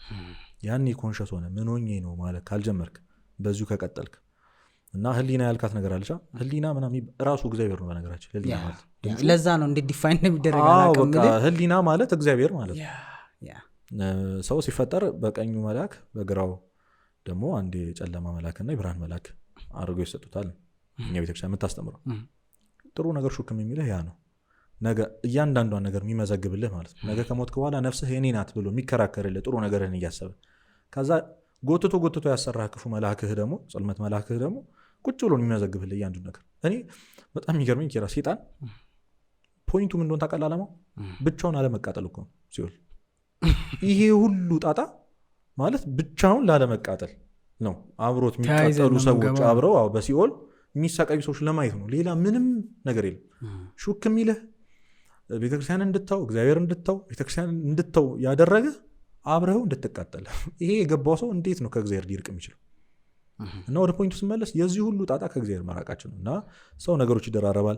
ለእግዚአብሔር ያለው ለክርስትና ያለው ፐርስፔክቲቭ ልክ ካልሆነ መጨረሻ ላይ መፍትሄ ብሎ የሚያስበው ሞትን መምረጥ ነው ማለት ነው። በገዛችሁ ራስን ማጥፋት የሚመጣው በጣም ብዙ ወጣቶች ያም ሀሳብ የዚህ አሁን ያልከው ነው የሚሆነው። ለመሰለ ከሞት በኋላ ህይወት እንዳለ የሚያምን ሰው ራሱ እንዴት ያጠፋል? ኪራ ኢተርኒቲ ላይፍ ወይም ዘላለማዊ ህይወት እንዳለ የምር ከልቡ የሚያምን ሰው ራስ ማጥፋት ኃጢአት ነው ከተባለ ኃጢአት ወዴት እንደሚመራ የሚያውቅ ሰው እንዴት ራሱን ያጠፋል? አንድ አሁን ደግሞ ሰሞኑን ምን እየተባለ እንዳለ ታውቃለህ? በጣም ብዙ ወጣቶች ራሴን ማላጠፋው ራስ ማጥፋት ኃጢአት ስለሆነ ብቻ ነው እንጂ መኖር ምክንያት የለኝም ይላል። ምንም አንወሻሽ ብዙ ሰው ራሱን ከማጥፋት የያዘው ኃጢአት መሆኑ አጥፍታትም ምናምን የሚለው ነገር የሆነ ብቻ የሚያስፈራ ነገር በነገራችን ላይ ራስ ወዳድነት እኮ ራስ ማጥፋት እኔ በጣም ይቅርታ ይህን መናገር በደንብ አልፈልግም ግን ራስ ማጥፋት ይሄ the highest selfishness ማለት ነው በጣም ትልቁ በዚህ አጋጣሚ ሜንሽን ማድረግ የምፈልገው ነገር ምን መሰለህ ይቅርታ እኛ እያወራን ያለ ነው መንፈሳዊ ፐርስፔክቲቭ ነው የሜንታል ሄልዝ ሳይንስ እያወራን አለው ምክንያቱም አንዳንድ ሰዎች ከእግዚአብሔር ጋርም አይገናኛል ብለው ማያስቡ ሰዎች ስላሉ የእነሱን ሀሳብ እየገለጽን አይደለም ነው ኦፍኮርስ ሜዲካል ሀሳቡ የሚለው የራሱ ነገር ይኖረዋል እሱን እየነካን ሳይሆን ፒውርሊ መንፈሳዊ ወሬ እያወራን ስለሆነ ከዛ ጋር የተያያዘውን ነው እየተናገረ ያለው ነው የሚል ደፍነትሊ ሁሉ ነገር በእግዚአብሔር ዓለም ሁሉ ከኃጢአት አይገናኝም የሚል ደግሞ የምር ከልቡ አቴንሽን ይዞ ይመጣ ስላለ ያም ሰው ደግሞ ብዙ እንዳይቸገር ግልጽ እናርግለት በሜዲካሉ ብዙ አልሄድም ብዙ ሜንሽን የሚደረጉ ነገሮች አሉ የምታነበው ነገር ይኖራል ግን እንደምታውቀው ነው የምታስተምረው አንተ መንፈሳዊ ነገር ላይ ነው በመንፈሳዊ በዚህ ጉዳይ ብንሄድ ይሻላል እና ራሳቸውን የሚያጠፉ ሰዎች የሚያስቡት የመጀመሪያው ነገር እዚህ ያለውን ሰው ራስ ወዳድ ናቸው ብለህ ነው ያቆምከው ራስ ወዳድ እንዴ መሰለህ ማረፍ ፍለጋ እኮ ነው ሌላ ነገር የለውም አይደል አሁን ከተደራረበብህ ከሚጨንቅ ስሜት አሁን ምን ይባላል ዲፕረስድ የሆኑ ሰዎች ወይም ደግሞ ራሳቸው ከማጥፋታቸው በፊት በጣም ብዙ ሰዎች ለረጅም ሰዓት ይተኛሉ ለምን ይመስላል እንቅልፍ ትንሹ ሞት ነው ማለት ኮንሽስ አትሆንም የሆነ ያክል ለ8 ሰዓት ያ የሚያስጨንቅህ የሚያስደስትም ሊሆን ይችላል ምንም ነገር ሳታስብ ቀኑ አልቆ ነው የምትነቀው ግን ያው ፊል አታረገውም ማረፍህን ፊል አታረገውም ስትነቃ ከሪያሊቲው ጋር ድጋሚ ፌስ ታደርጋለህ ስኪፒንግ ሜካኒዝም ነው ትተኛለህ አሁንም ትነሳለህ አይሆንም ስለዚህ ለዘላለም ተኝተህ የምትቀረው በሞት ብቻ ነው ከዚህ ነገር ለዘላለም ልወጣ የምችለው ራሴን ካጠፋው ብቻ ነው ብለው ነው የሚያስቡት ስለዚህ አባቴ እናቴ ወንድመቶቼ ጓደኞቼ ጭንቅላቱ ላይ በጣም ይሄ ሰውዬ ማረፉን ብቻ ነው የሚያስበው በጣም የሚደንቅ ነገር ልንገር አድሃኖም ምትኩ ይባላል ካወቀው ደራሲ ነው እሱ የጻፈው ጽሁፍ እስካሁን ይገርመኛል ራሱን ሊያጠፋ የነበረ ወጣት የጻፈው ደብዳቤ ነው እና ይጀምራል አባቴ ብዙ ነገር በቃ ለፍተህ እንዳሳደከኝ አውቃለሁ ምናምን ግን በቃ ይቅርታ እኔ በመሞቴ እንዲህ በማድረግ በጣም እንደምታዘን እንደምትሰበር ከጓደኞች በታች ከሰው በታች እንደማደርግ አውቃለሁ ግን ይቅርታ በቃ መኖር ደክሞኝ ነው ይላል እናቴ ይላል ይቀጥላል ታናሽ እህትሽ አርፋ ሁሌ በቡና ሰዓት እያነሳሻት እንደምታለቅሽ ያውቃለሁ ልጅሽን ስታጪ ደግሞ እንዴት እንደምትሆኛ ማንቺም ኢማጂን ማድረግ አያቅተኝም ግን ይቅርታ አልቻልኩ መኖር ስለደከመኝ ነው ከነዚህ ህመም ጠባሳ ከትቻችሁ መሄደው ይላል ከዛ እህቱን ይላል እኔ ለማሳደግ ምናምን ብሎ ቤተሰቦችን ይልልና በዛው ማለት ፔናቸውን ነው እየጻፈ ያለው ይሄ ሰውዬ መጨረሻ ላይ ምን ብሎ እንደዘጋው ታውቃለህ አንድ እኔ ለማሳረፍ ለምን ይሁሉ ሰው ገላለሁ አለ እኔ ግን ይህንን ፔን ስለማልፈልገው ሸሻው ነበር ሰጥተህ እኮ ነው ለዛ ሰው ሰጥተህ እኛ በቅርብ የምናውቃቸው ሰዎች አሉ በእርግጥ ያው እንደዚህ ራስ ማጥፋት እንትኑ ስትሆን ምናምን በዚህ ደረጃ ኮንሽስ ላትሆን ትችላለህ ኢሞሽን ስሜት ስለሆነ ጀጅ ማድረግ ምናምን አይደለም በቃ አሁን ያለው ሰው ምን ማድረግ እንችላለን ከማስጠንቀቅ ውጭ ኪራ ማለት ሪያሊቲውን መናገር እኮ ነው እያደረክ ያለው ራስ ወዳድነት ነው በቃ ቢገባ ፋክት ያው ኮንሽስ ይነፋ አይደሉም ዘይኒድ የሆነ የሚረዳቸው ሰው ይፈልጋሉ ነው በእኛም ሳይድ እኮ በጣም ትልቅ ችግር አለ ቅድም እንዳልኩ ነው ሶሳይቲው ምን እንደሆነ አልገባንም ገና እስካሁን ዲፕሬሽን ምን እንደሆነ አልተረዳንም መቆዘም ምናምን ማልቀስ ሶሻል ሚዲያ ደግሞ ቅድም ያነሳት የዘለልናት ሀሳብ አለ ሶሻል ሚዲያ ራሱ ራስህን እንዳትሆን የሚያደርግህ ትልቅ ነገር ነው ተባብለናል ምናልባት እኔ ምሳ ስንበላ እንዲህ ከቲሜ ጋር ሁሌ የማነሳባቸው ሀሳብ ነው ከሶሻል ሚዲያ ጋር ተያይዞ አሁን በዚህ ዘመን ጥሩ ራሱ ለመሆን አስቸጋሪ አይደለም ወይ ሶሻል ሚዲያ ላይ አይደለም ብዙ ጊዜ የምናነሳው ሀሳብ ነው አይደል ወንድን ውሰድ ሶሻል ሚዲያ ላይ ቢገባ እንዴት እንደሚፈተን አስበው ውጭ ላይ ቢወጣ እንዴት እንደሚፈተን አስበው ምክንያቱም የአብዛኛው ወጣት ፈተና ከዝሙት ጋር የተያዘ ስለሆነ አይደል በወጣትነት የምትፈተንባቸው ኤሪያዎች ኢንስታግራሙ ብትገባ ቲክቶኩ ብትገባ ላይክ ማምለጥ የማትችልባቸው አሉ ቲቪ ኮሜርሻሎቹን ብታይ ካፌ ውስጥ ብትሄድ ምግብ ልትበላ ብትሄድ በጣም ከባድ የፈተና ጊዜ ለሴት ብታይ እዚህ ጋር መኪና ገዛላት እዛ ጋር እንደዚህ ያደረገች እንትና ዱባይ ሄደች እንትና እንደዚህ ሆነች እንትና ጸጉሯ እንደዚህ ሁማን ኮምፕሊትሊ በቃ የራስህ ህይወት እንዳትወደው እኔ በነገራችን ይሄን ኤክስፒሪየንስ አድርጌዋለሁ እኔ ከሀገር ውጭ ያለው ጥሩ ስራ እያለኝ ሪስፔክትድ የሆነ ጆብ እያለኝ ከማንም ከጓደኞች አሁን እንደው መብለጥ ማነስ የሚለውን አልወደውም ግን በቃ ብታየው በደረጃ ጥሩ ከኔ የሚሰሩ በላይ ጥሩ ቦታ ሆኜ ህይወት አስጠላኝ ግን ለምንድን ያስጠላኝ ሶሻል ሚዲያ ምክንያቱም ስክሮል ሳረግ ፌስቡክ ላይ የማየው በቃ ሲዝናኑ ምናምን ራት ሲበሉ ከጓደኞች ተሰብስበው እኔ ብቸኛ ነኝ ሰው ሀገር ነኝ ብቻዬን ነኝ ግን ጥሩ ስራ አለኝ ምናምን እንዲሳ የሆነ መኪና ተደግፎ ምናምን ኢንጆይ እያደረገ ነው ላይፍን። የኔ ደግሞ ፕሪቲ ማች ስራ እቤቴ እበላለሁ እጠጣለሁ፣ ስራ እቤቴ ምናልባት በስልክ ቤተሰቦቼን አገኛለሁ። የኔ በጣም በቃ የሞት መሰለኝ ታውቃል። በቃ እየከበደኝ መጣ። ላይ ኤቭሪዴ ራስ ምታት የሰዎች ባየው ቁጥር ሚስቅ ሰው ባየው ቁጥር መረበሽ ጀመርኩኝ። ለምን ከኔ የተሻለ እየኖሩ ነው እነሱ፣ ላይፍን እኮ ኢንጆይ እያደረጉት ነው እነሱ፣ እኔ ግን እያረኩ አይደለም። ምናልባት እኮ የኔ ስራ ለአንዳንድ ሰው ህልሙ ሊሆን ይችላል አይደለ? በቃ የራስን ኢንጆይ እንዳታረግ። ከዛ በዛ ምክንያት ነው ለአንድ ለሁለት ዓመት ከምናምን ኦልሞስት 3 ዓመት እዛ ያለው በጠቅላላ አንድ ሶሻል ሚዲያ አልነበረኝም። ኢንስታግራም ቲክቶክ እንኳን አልነበረም። ኢንስታግራም ቴሌግራም በቃ ምንም ከኢሞ እና ማዘርን ከማወራበት ፕላትፎርም ውጪ ምንም ሰላም ነው ያገኘሁት። እና እንዳልኩ ይቅርታ አረዘምኩብህ፣ ግን ራስህን እንዳትሆን ፈተና ነው እሱ ራሱ። በተደጋጋሚ ራስህን ባለመሆኑስ መቆየት ዴፊኒትሊ ሊድ ያደርጋል ወደ ጭንቀት። ምክንያቱም ፕሪቴንድ እያረክ መኖር አትችልም። አይሆን እረፍት የለም፣ አየር ላይ ነህ። ከባድ ነው። እኔ ሰሞኑን እያስተዋልኳቸው ያለሁት ነገር በጣም የሆነ ሰዓት የገባኝ ነገር፣ ቅድም ባዶነት ምናምን ያልኳል አይደል? ሰው የነፍሱ ጩኸት የስጋው ጩኸት እየመሰለው ስጋው ላይ ነገር ይደራረባል። ነፍሱ አሁንም ትራባለች፣ አሁንም ሰላም አይሰማም። ከዛ ማልቀስ ትፈልጋል። አሁን ዝም ብሎ ያለቅሰዋል፣ ዝም ብሎ ሆድ የሚብሰው ወይ ደግሞ ፊልም አይቶ ትንሽ ነገር እኮ ያስለቅሷል። የነፍሱ ለቅሶ እኮ ገብቷል። ውስጥ ቁስላለች፣ ውስጥ ቁስላለ፣ እሱ አልገባውም በቃ።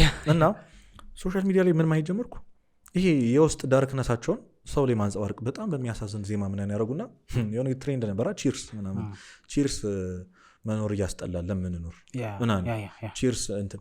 ከዛ ኮሜንቱ ስታነበው 230 300 ምናምን ሰው ቺርስ ይላል ወይ አብሮ ያለቅሳል ምናምን ገብቷል። ቪዲዮን ሴቭ አድርጎ እኮ ምናልባት ታክሲ ላይ እየሄደ እኮ ኢማጂን እያደረገ ያለቅሳል ይሄ ሰው። በጣም በእርግጠኝነት መናገር የምችለው በጣም ብዙ ወጣቶች እንደዚህ ያደርጋሉ። እና እንደውም እኔ በቃ ዲኤም እየገባው መናገር ጀመር ነበር የሆነ ሳለ ሰው እዚህ ጋር ወጣቱን ተስፋ ለማስያዝ ይሞክራል። እናንተ ቢሆን ነገር እያቀነባበራችሁ ሰውን ትገላላችሁ። ያለብህን የሚቀሰቅስ ጭራሽ እንዲህ ትላንትና ምን አየው፣ ሜንሽን ማድረግ አልፈልግም የዘፋኙን ስም፣ ያን ያህል ታዋቂ ዘፋኝ ምናምን አይደለም ራፐር ነውና በዛ ዘፈን ምክንያት በጣም ብዙ ወጣቶች ያውቁታል ብዬ ተስፋ አደርጋለሁ። በዛ ዘፈን ምክንያት ቢያንስ ከ10 እና ከ15 በላይ እኔ ማቃቸው ነው የምልህ ወንዶች ራሳቸውን አጥፍተዋል። አሁን ይሄ ሰው ቪው ደስ ይለዋል ነው ይሄ ዘፋኝ። እኔ በጣም ነው መበሳጨው። ማለት ምንድነው ሰክሰሱን እንደሆነ ነው የሚሰማው። በቃ ሞቴን እየናፈኩ ነው ምናምን የሚል ዘፈን አወጡ በሚያሳዝን ዜማ ሰርቶ።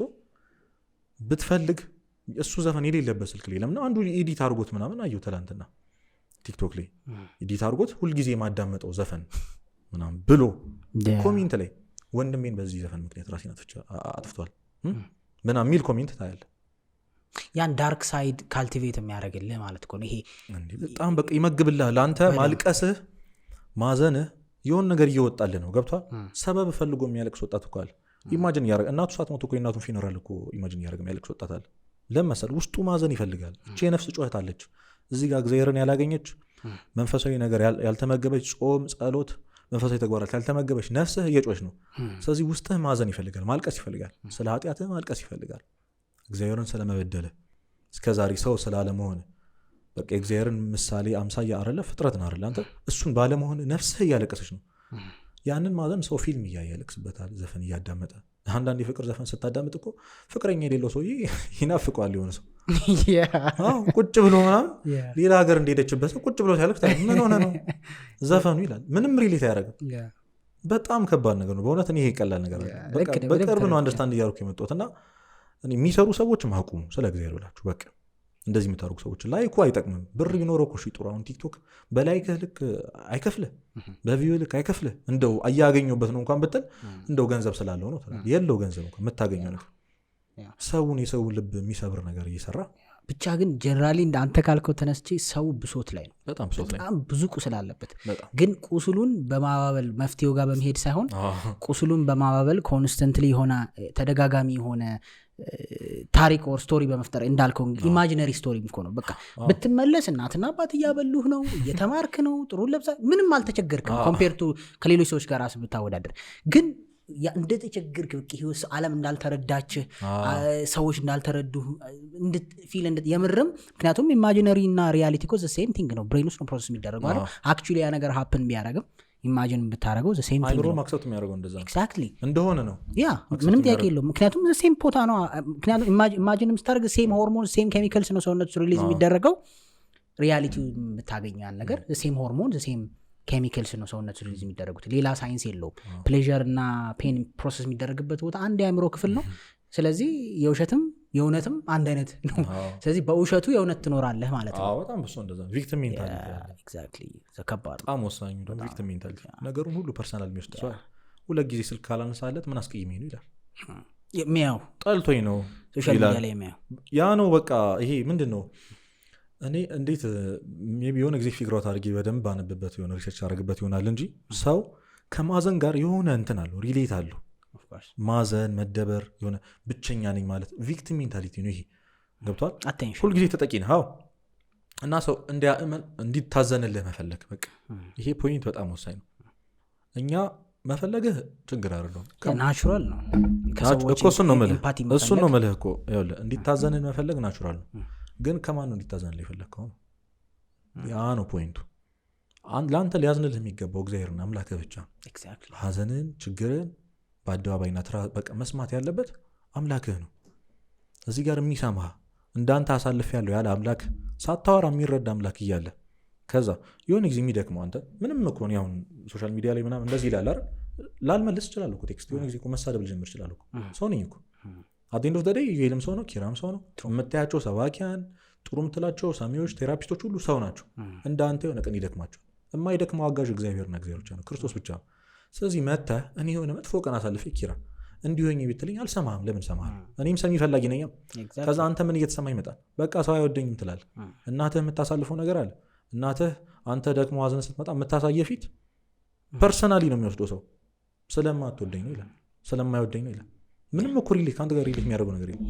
እና ያ ናቹራል የሆነውን ስሜት እየተጠቀምን ያለ ነው የማይሆን ቦታ መንፈሳዊ ቦታ ላይ ማዘንን እኮ መንፈሳዊ የምታመጣው በጣም እኮ ትልቅ ጸጋ እኮ ነው የሚያዝኑ ብፁዓን ናቸው ይጽናናሉና ይላል መጽሐፍ ቅዱስ ማቴዎስ 5 ላይ አንቀጸ ብፁዓን ላይ የሚያዝኑ ብፁዓን ናቸው ብፁዓን ማለት የተመሰገኑ ቅዱስ የሆኑ ናቸው እዘን ይላል ከዛው ተርጓሚ ስታነቦስ የሚገባ ሀዘንና የማይገባ ሀዘን አለ ይላል እናት አባት ሞተብኝ ርስት ጉልት አጣው ብሎ ማዘን አይገባም እናት አባት ሞተብኝ እንዳትል ቅድስት ሥላሴ አሉልህ እህት ወንድም የለኝም እንዳትል መላእክት ቅዱሳን አሉልህ ርስት ጉልት የለኝም ንብረት የለኝም እንዳትል መንግስተ ሰማያት አለች ይላል ኤክስኪውዝ ራሱ ማቅረብ አትችልም በእነዚህ ጉዳይ ለማለት ታስራል ይሰጣል ግን በምን እንዘን ካልከውስ በኃጢአት እዘን ስለ ወንድምህ ኃጢአት ስለ ወንድምህ መውደቅ እዘን አልቅስ ስለ ግፋ ሰማዕታት እዘን ይልሃል ሰማዕታት ዛሬ እየተሰዉ ያሉ ሰማዕታት እያሰብክ አልቅስ ከምንም በላይ ደግሞ የጌታህን ሕማም እያሰብክ አልቅስ አየህ ማልቀስ ናቹራል ነው የሚገባና የማይገባ ማልቀስ ያ ነው በቃ ስናጠቃለው እነዚህ ሁሉ ነገሮች ተደራርበው ነው ሰው ከዚህ ፍትልክ ብሎ ለማለፍ ብሎ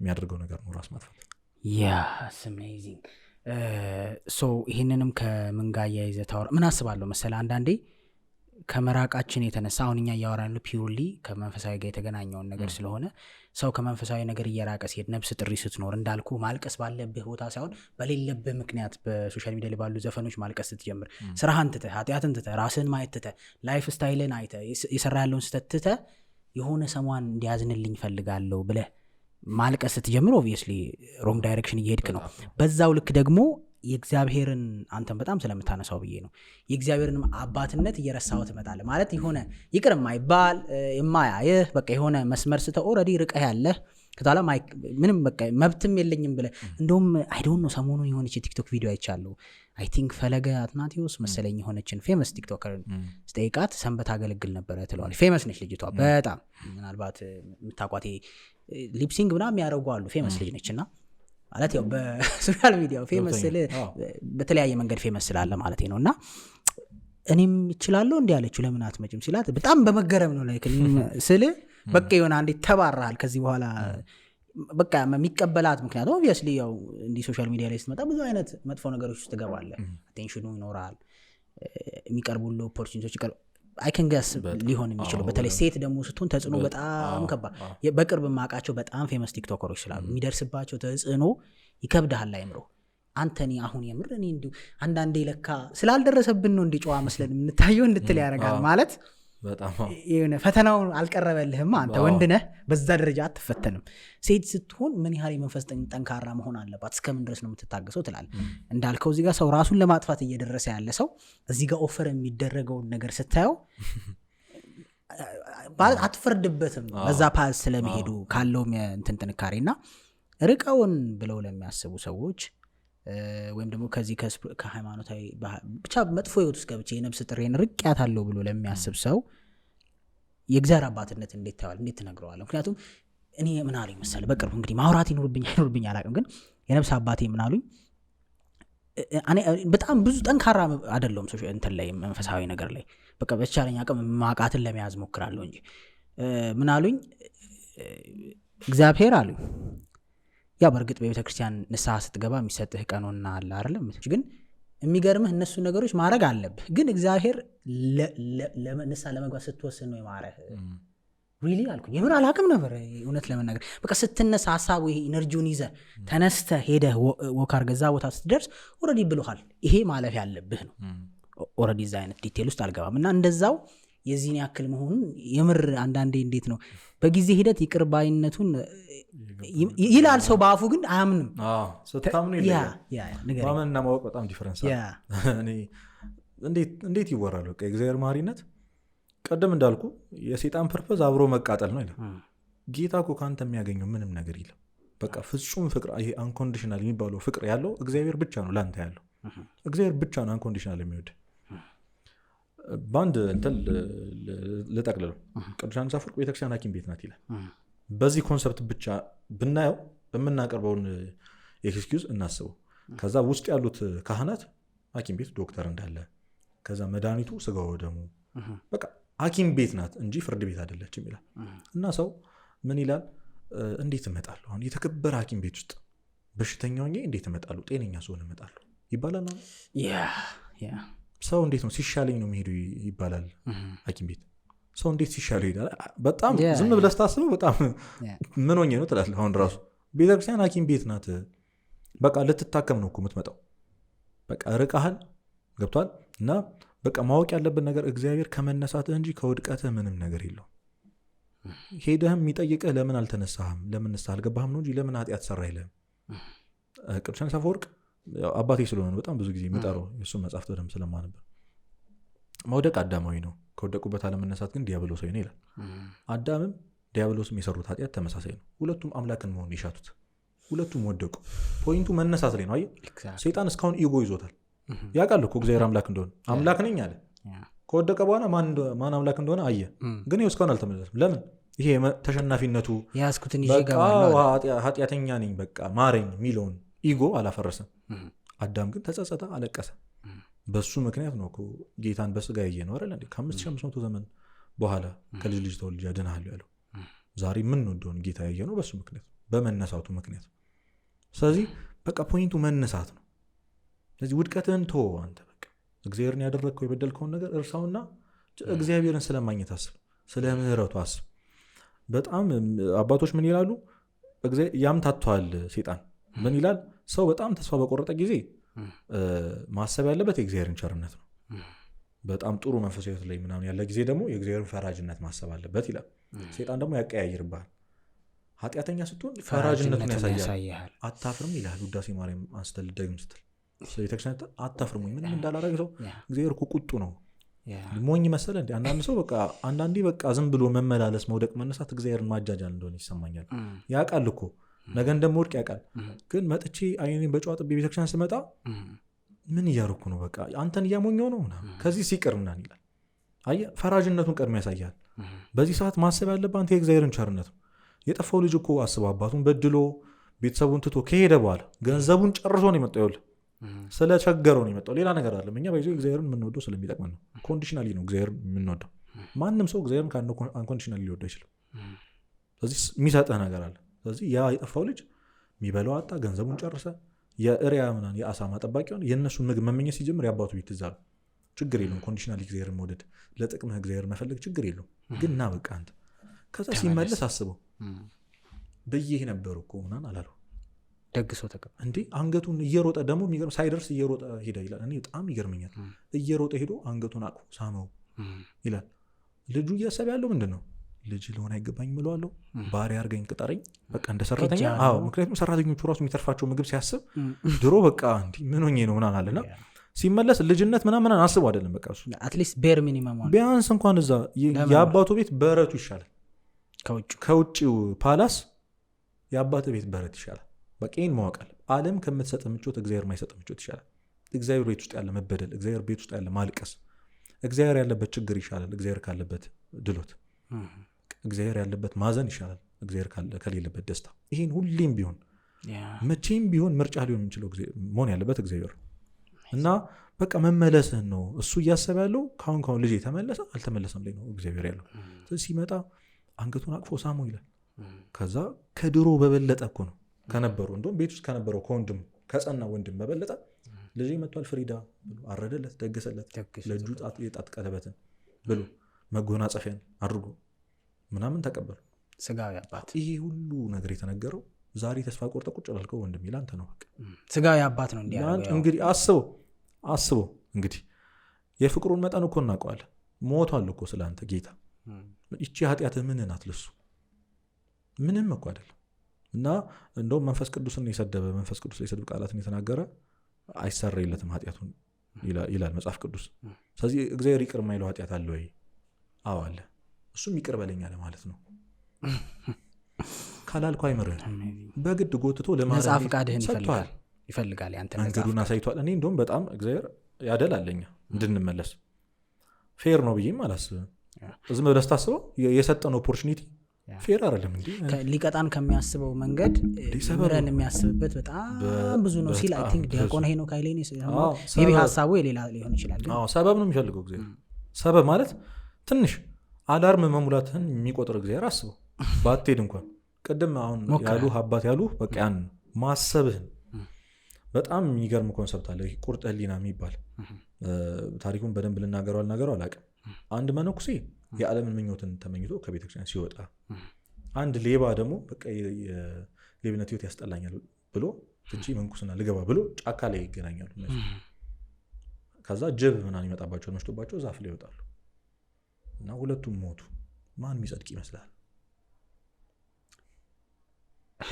ያው ሌባው ነው የተመለሰው ነው የሚሆነው። ምክንያቱም የመጨረሻ ምን ኢንቴንሽኑ ምን እያሰብክ ነው የሞትከው? ያ ሰው እየጠፋ ነው፣ ይሄ ሰው እየዳነ ነው። ልክ በመስቀል ላይ ከጎኑ እንደነበረ ማለት ሰው 11ኛው ሰው እኔ ምንም እኮ ኤክስኪውዝ ማቅረብ አትችልም። በቃ እግዚአብሔር መማር ላይ ፌር አይደለም ብዬ ነው ማስብ። ምንም እኮ ክራይቴሪያ የለው። እንዲህ ሰው ልጅ ዝም ብለህ እንደው አንተ ሎጂካሊ ስናስበው ሃይማኖት ምን አመጣውና ሎጂካሊ ስናስበው እድሜ ዘመኑ 30 ምናምን ዓመት ሰው ሲገል ሲያቃጥል ሲዘርፍ የኖረ ሰው በአንድ አረፍተ ነገር ከዛ እሱን ተው መዳኑን ብቻ ተው 5500 ዘመን ሙሉ እነ አዳም እነ ዳዊት እነ ኤልያስ ሁሉ እኮ በሲኦል ነበሩ። ታውቃለህ? ገነት ዝግ ነበረች ክርስቶስ እስኪሰቀል ድረስ። ከነሱ ቀድሞ የገባው ይሄው እንግዲህ ነው። እና እንደውም መልአኩ ጠየቀው ይላል ማነህ? አዳም ነህ? ኧረ አይደለሁም። እሺ ከደጋጎቹ አባት አብርሃም ነህ? ኧረ አይደለሁም። እኔ አንድ ተራው እንበዲ ነኝ።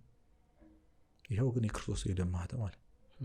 ፊያቴ ዘማኔ ማረ አምላክ።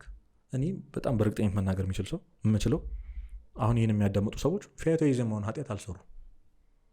በጣም ኮንፊደንስ ሆኜ የምናገረው አልሰሩም። በቃ የዚያን ያህል ኃጢአት የሰራ ሰው የሚያዳምጥ ሰው ይኖራል ብዬ አላስብም። እሱን የማረ አምላክ እንዴት አንተን አይመርም ነው። እና በጣም በቃ ሴጣን በቃ ትልቁ ሜካኒዝሙ የእግዚአብሔርን ቸርነት እንዳታስብ ነው የሚያደርግ። ግን ሴጣን በዛው ልክ ደግሞ ሁሉንም አንግል ትሪክ ይጠቀምባቸዋል። አንዳንዴ ደግሞ እግዚአብሔር መሐሪነትን እንድትዘናጋም ያደርጋል። አንዳንድ ሰዎች ደግሞ ሲቀርቡ የሚቸገሩት እሱ ይመስለኛል አይደል? በቃ ነገ አንደኛ እንገባለሁ። እንደውም አይ ቲንክ እንግሊዝኛ ነው ስብከቱ። አንተ ማንስተኸዋል። ውጭ ሀገር ላይ የተሰበከ የኢትዮጵያ ዲያቆን ነው፣ ግን ሲሰብክ የሰማሁት ነገር አለ።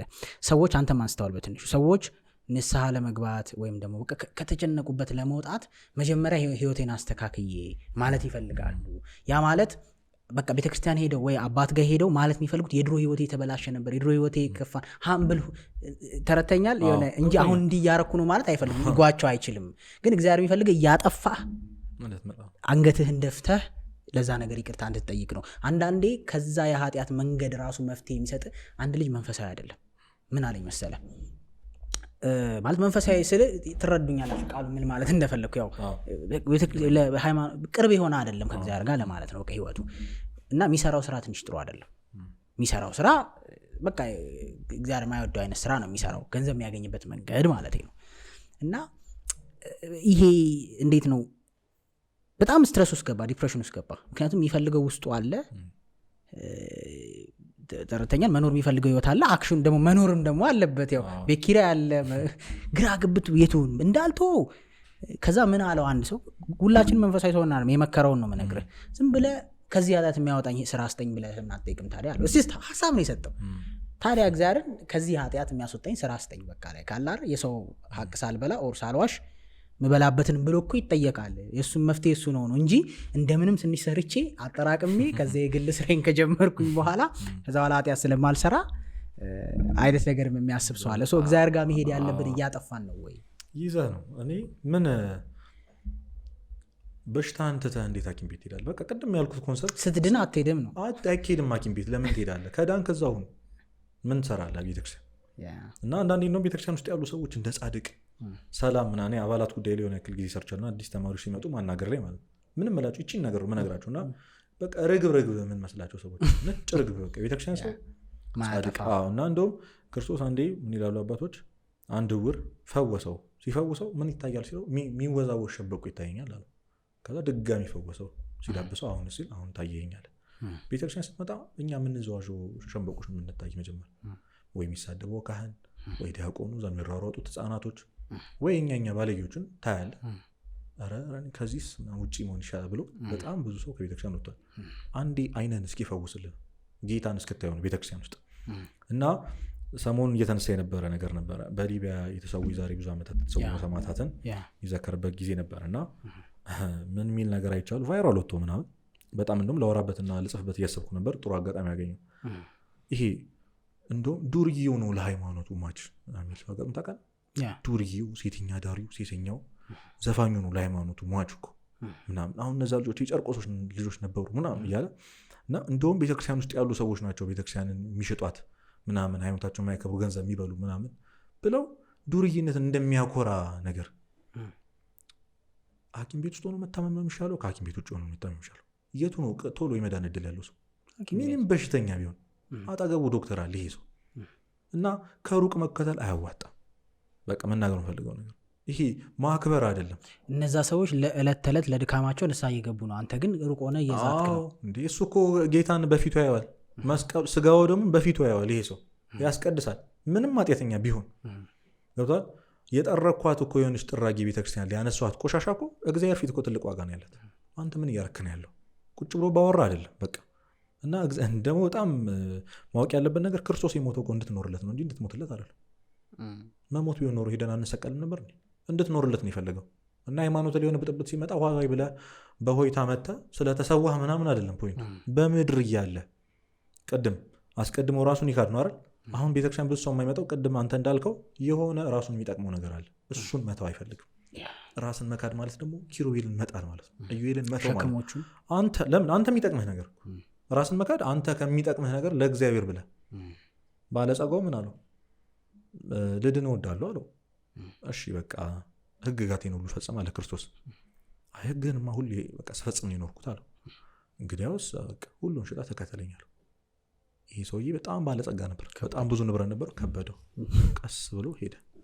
ስለዚህ አየህ እንድትተውለት የሚፈልገው አንተ በጣም የምትወደውና የምታከብረው ነገር በጣም በቃ አገኘው ታካበትኩት የምትለው ነገር እግዚአብሔር ምን ያህል እንደምትወደው ለማድረግ ተውልኝ እሱን ይላል። ልክ አብርሃምን ይስሐቅን ሰዋልኝ እንዳለው ልጁን ማለት ትታዘዛለህ ወይ ነው።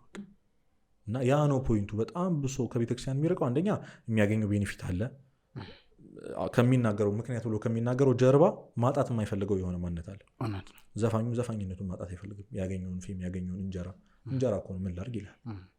እግዚአብሔር እኮ ስለምንበሉትና ስለምንጠጡት አትጨነቁ፣ የሰማይ ወፎችን ተመልከቱ፣ አበባን ተመልከቱ እያለ የተናገረው እኮ እሱን ለሚከተሉት እኮ ሐዋርያት እኮ አትጨነቁ፣ ከኔ ጋር ስራችሁን መናችሁን ሁሉ ትታችሁ ስለተከተላችሁኝ የሚጎልባችሁ ነገር የለም።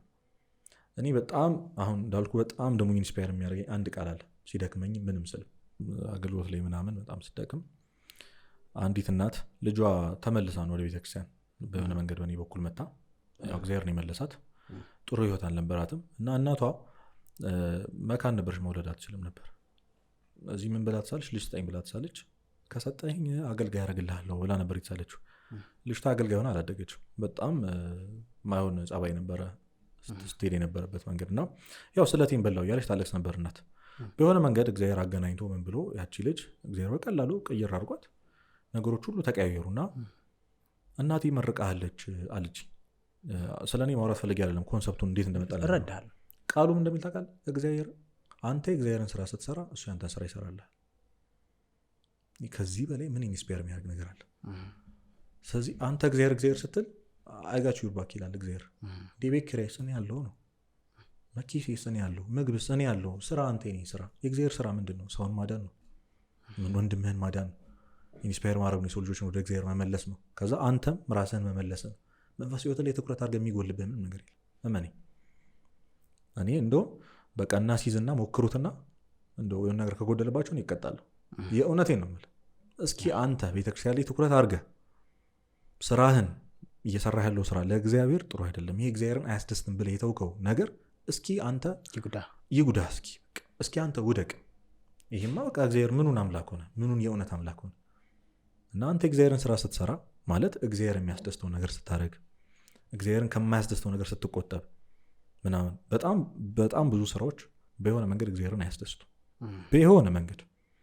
እሱ ደግሞ ጥሩ ገንዘብ ያመጣል። አየህ ሰይጣን የሚጫወተውን ጨዋታ እንዳቶ ኦንሊ ያለህ ነገር እንደሆነ ይነግራል፣ እንዲሰማህ ያደርጋል። ከዛ በኋላ ደግሞ በቃ እንዳቀጥልበትም ደግሞ ታውቀዋል። ህሊና የሚባል ነገር እግዚአብሔር ያልከው ነገር ደግሞ ውስጥ አለ፣ ይከብዳል። ስለዚህ ቤተክርስቲያን ትተዋለህ ማለት ነው። ያለ አማራጭ ለምን ነዳይ አትሆንም? ቅድም እንዳልኩ ነው። እኔ እንደውም ሞስትሊ ሰው ግን የምናደርገው ያው እንደ ሰው በቃ ትንሽ ለስራ እንደዛ ነው ወይ በቃ ሳረጅ ምናምን ይላል፣ ጨርሼ ምናምን አካብቼ ምናምን ይላል።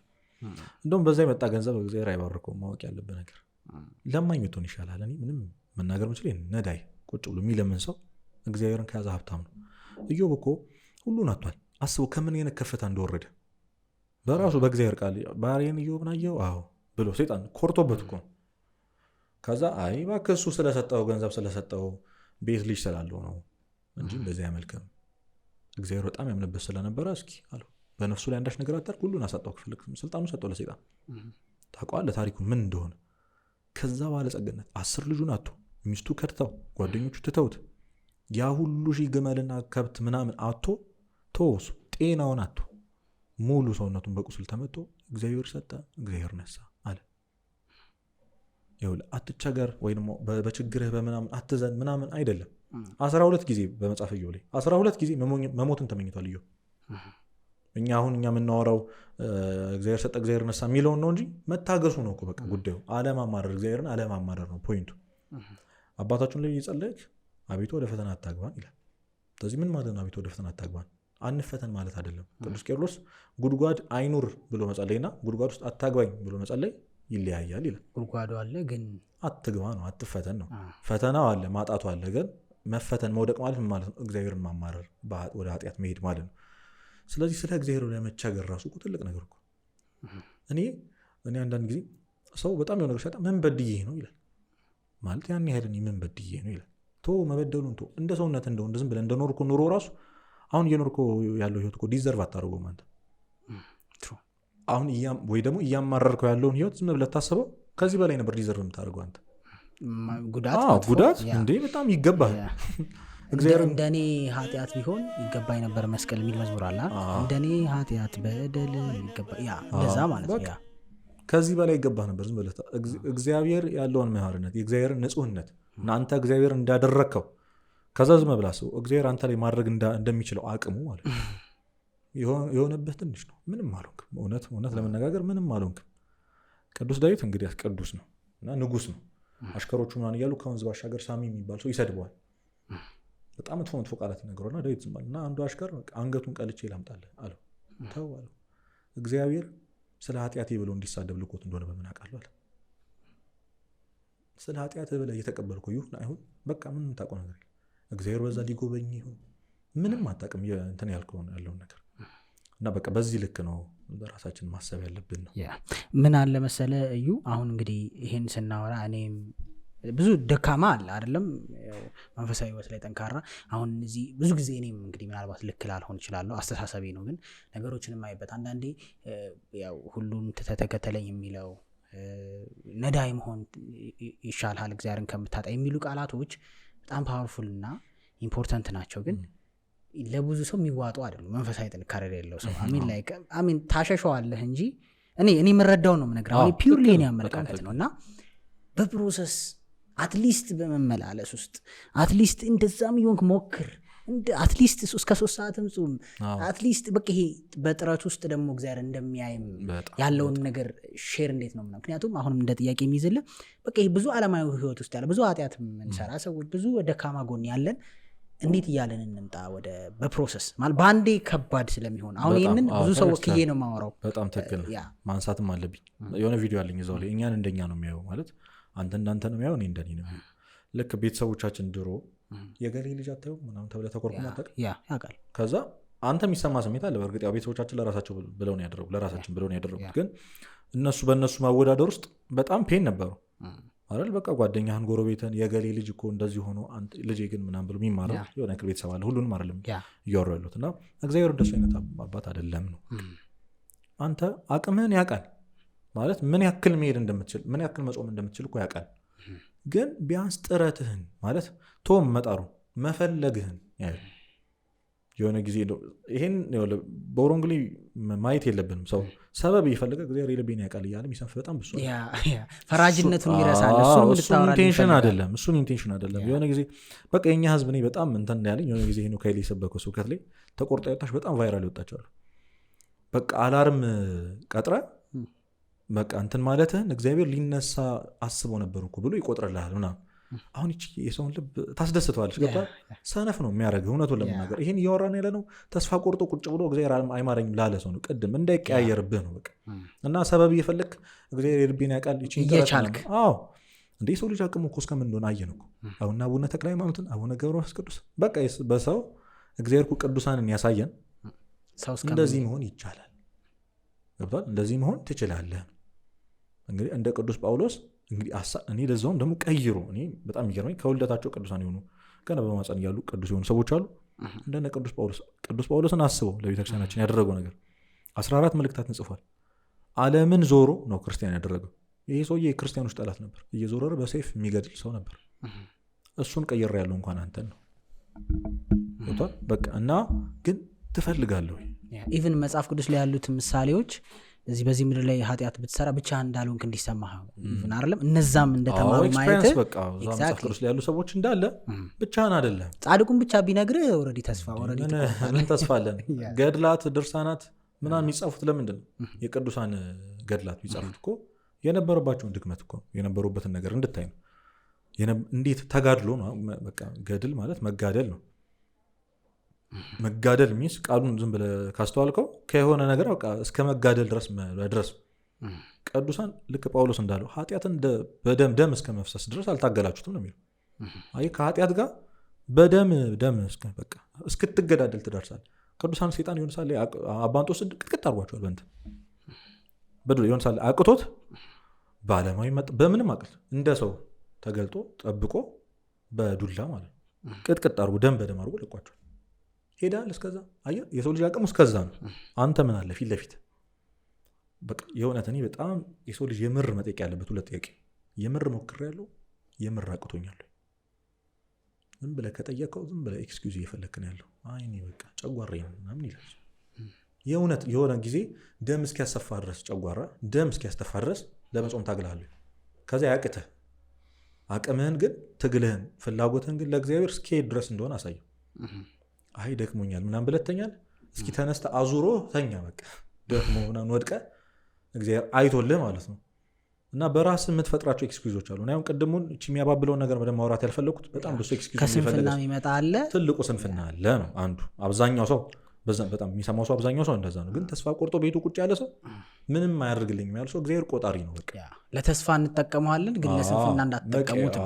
በቃ ሰነፍ እንዳትሆኑ እኛን እንደኛ ነው የሚያዩ ሚሊዮን ቪዲዮ በጣም ብዙ ሰው እንደውም ቶሎ ቫይራል የወጣው ቪዲዮ እሱ ነበር። የሰው ልጅ በኃጢአቱ እንዲጽናና ማድረግ የለብንም። ዶክተር ዳዊት ነው እንደዚህ ያለኝ። በደንብ ወዳጅ ነን እሱ እና በቃ ሰው በኃጢአቱ ከነገርከው በኋላ ካጽናናው በኋላ ደግሞ በኃጢአቱ እንዳይጽናና ደግሞ እንደዚህ ስል ደግሞ እንደዚህ ማለት አይደለም። በጣም ቅዱሳን አባቶቻችን ቅዱሳን ሰፈወርቅ መጽሐፍት የሚያደርጉት እንደዚህ ነው። እንዲያርጉ ስል እግዚአብሔር መሐሪ ነው ስላችሁ ደግሞ ፈራጅ አይደለም ያልኳችሁ አይደለም፣ አይቆጣም ያልኳችሁም ደግሞ አይደለም ይሉና በዛ ሳይድ ላሉት በዚህ ሳይድም ላሉት እና በቃ አንድ እኔ አንድ ስቴፕ እግዚአብሔር በጣም የሚደንቅ አምላክ ነው። አንተ አንድ ስቴፕ ስትቀርበው እሱ ሺህ ነው ወደ አንተ የሚቀርበው። ንስሐ ዝም ብለህ ታስበው ታውቀዋለህ። ቅድም ቀኖና እያልከኝ ለሰራው ኃጢአት እውነት የሚገባህ ምን መስሎ ነው? ያቺ ስግደቷ ጾሟ ምን መሰለች? ኮንሰፕቱ መቅረቢያ ነው። አንድ እንደ ሰውነትህ ሰው እንደመሆነ አንድ ስቴፕ መራመድ አለብህ። እስኪ በቃ ማየት ይፈልጋል። እኔ ደግሞ በጣም እግዚአብሔር ምን እንደሆነ ታውቃለህ? ምናልባት ሲክ የምታደርጋቸው የምትፈልጋቸው ነገሮች ምን ያህል እንደምትፈልጋቸው ማወቅ ይፈልጋል እግዚአብሔር። ለዛ ዝም ይላል ከመስጠቱ በፊት አንድን ጉዳይ ምን ያህል ሲክ እንደምታደርግ። ለዚህ ምሳሌው ራሱ ክርስቶስ የተናገረው አለ ሉቃስ ወንጌል ላይ። አንዲት መበለቲት ነበረች ፍርድ የምትፈልግ። አንድ መኳንንት ነበር ደግሞ ሀገረ ገዢ፣ እግዚአብሔርን ማይፈራ ሰውን ማያፍር ይላል ቃሉ ራሱ። ምንም አይሰማም።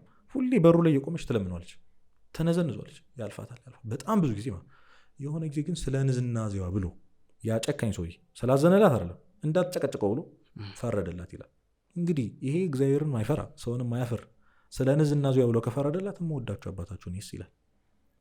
ስለዚህ ያቺ ሴት ፍርዱን ምን ያህል እንደፈለገችው የታወቀው በምንድን ነው? ሳታቋርጥ በመለመኗ ነው።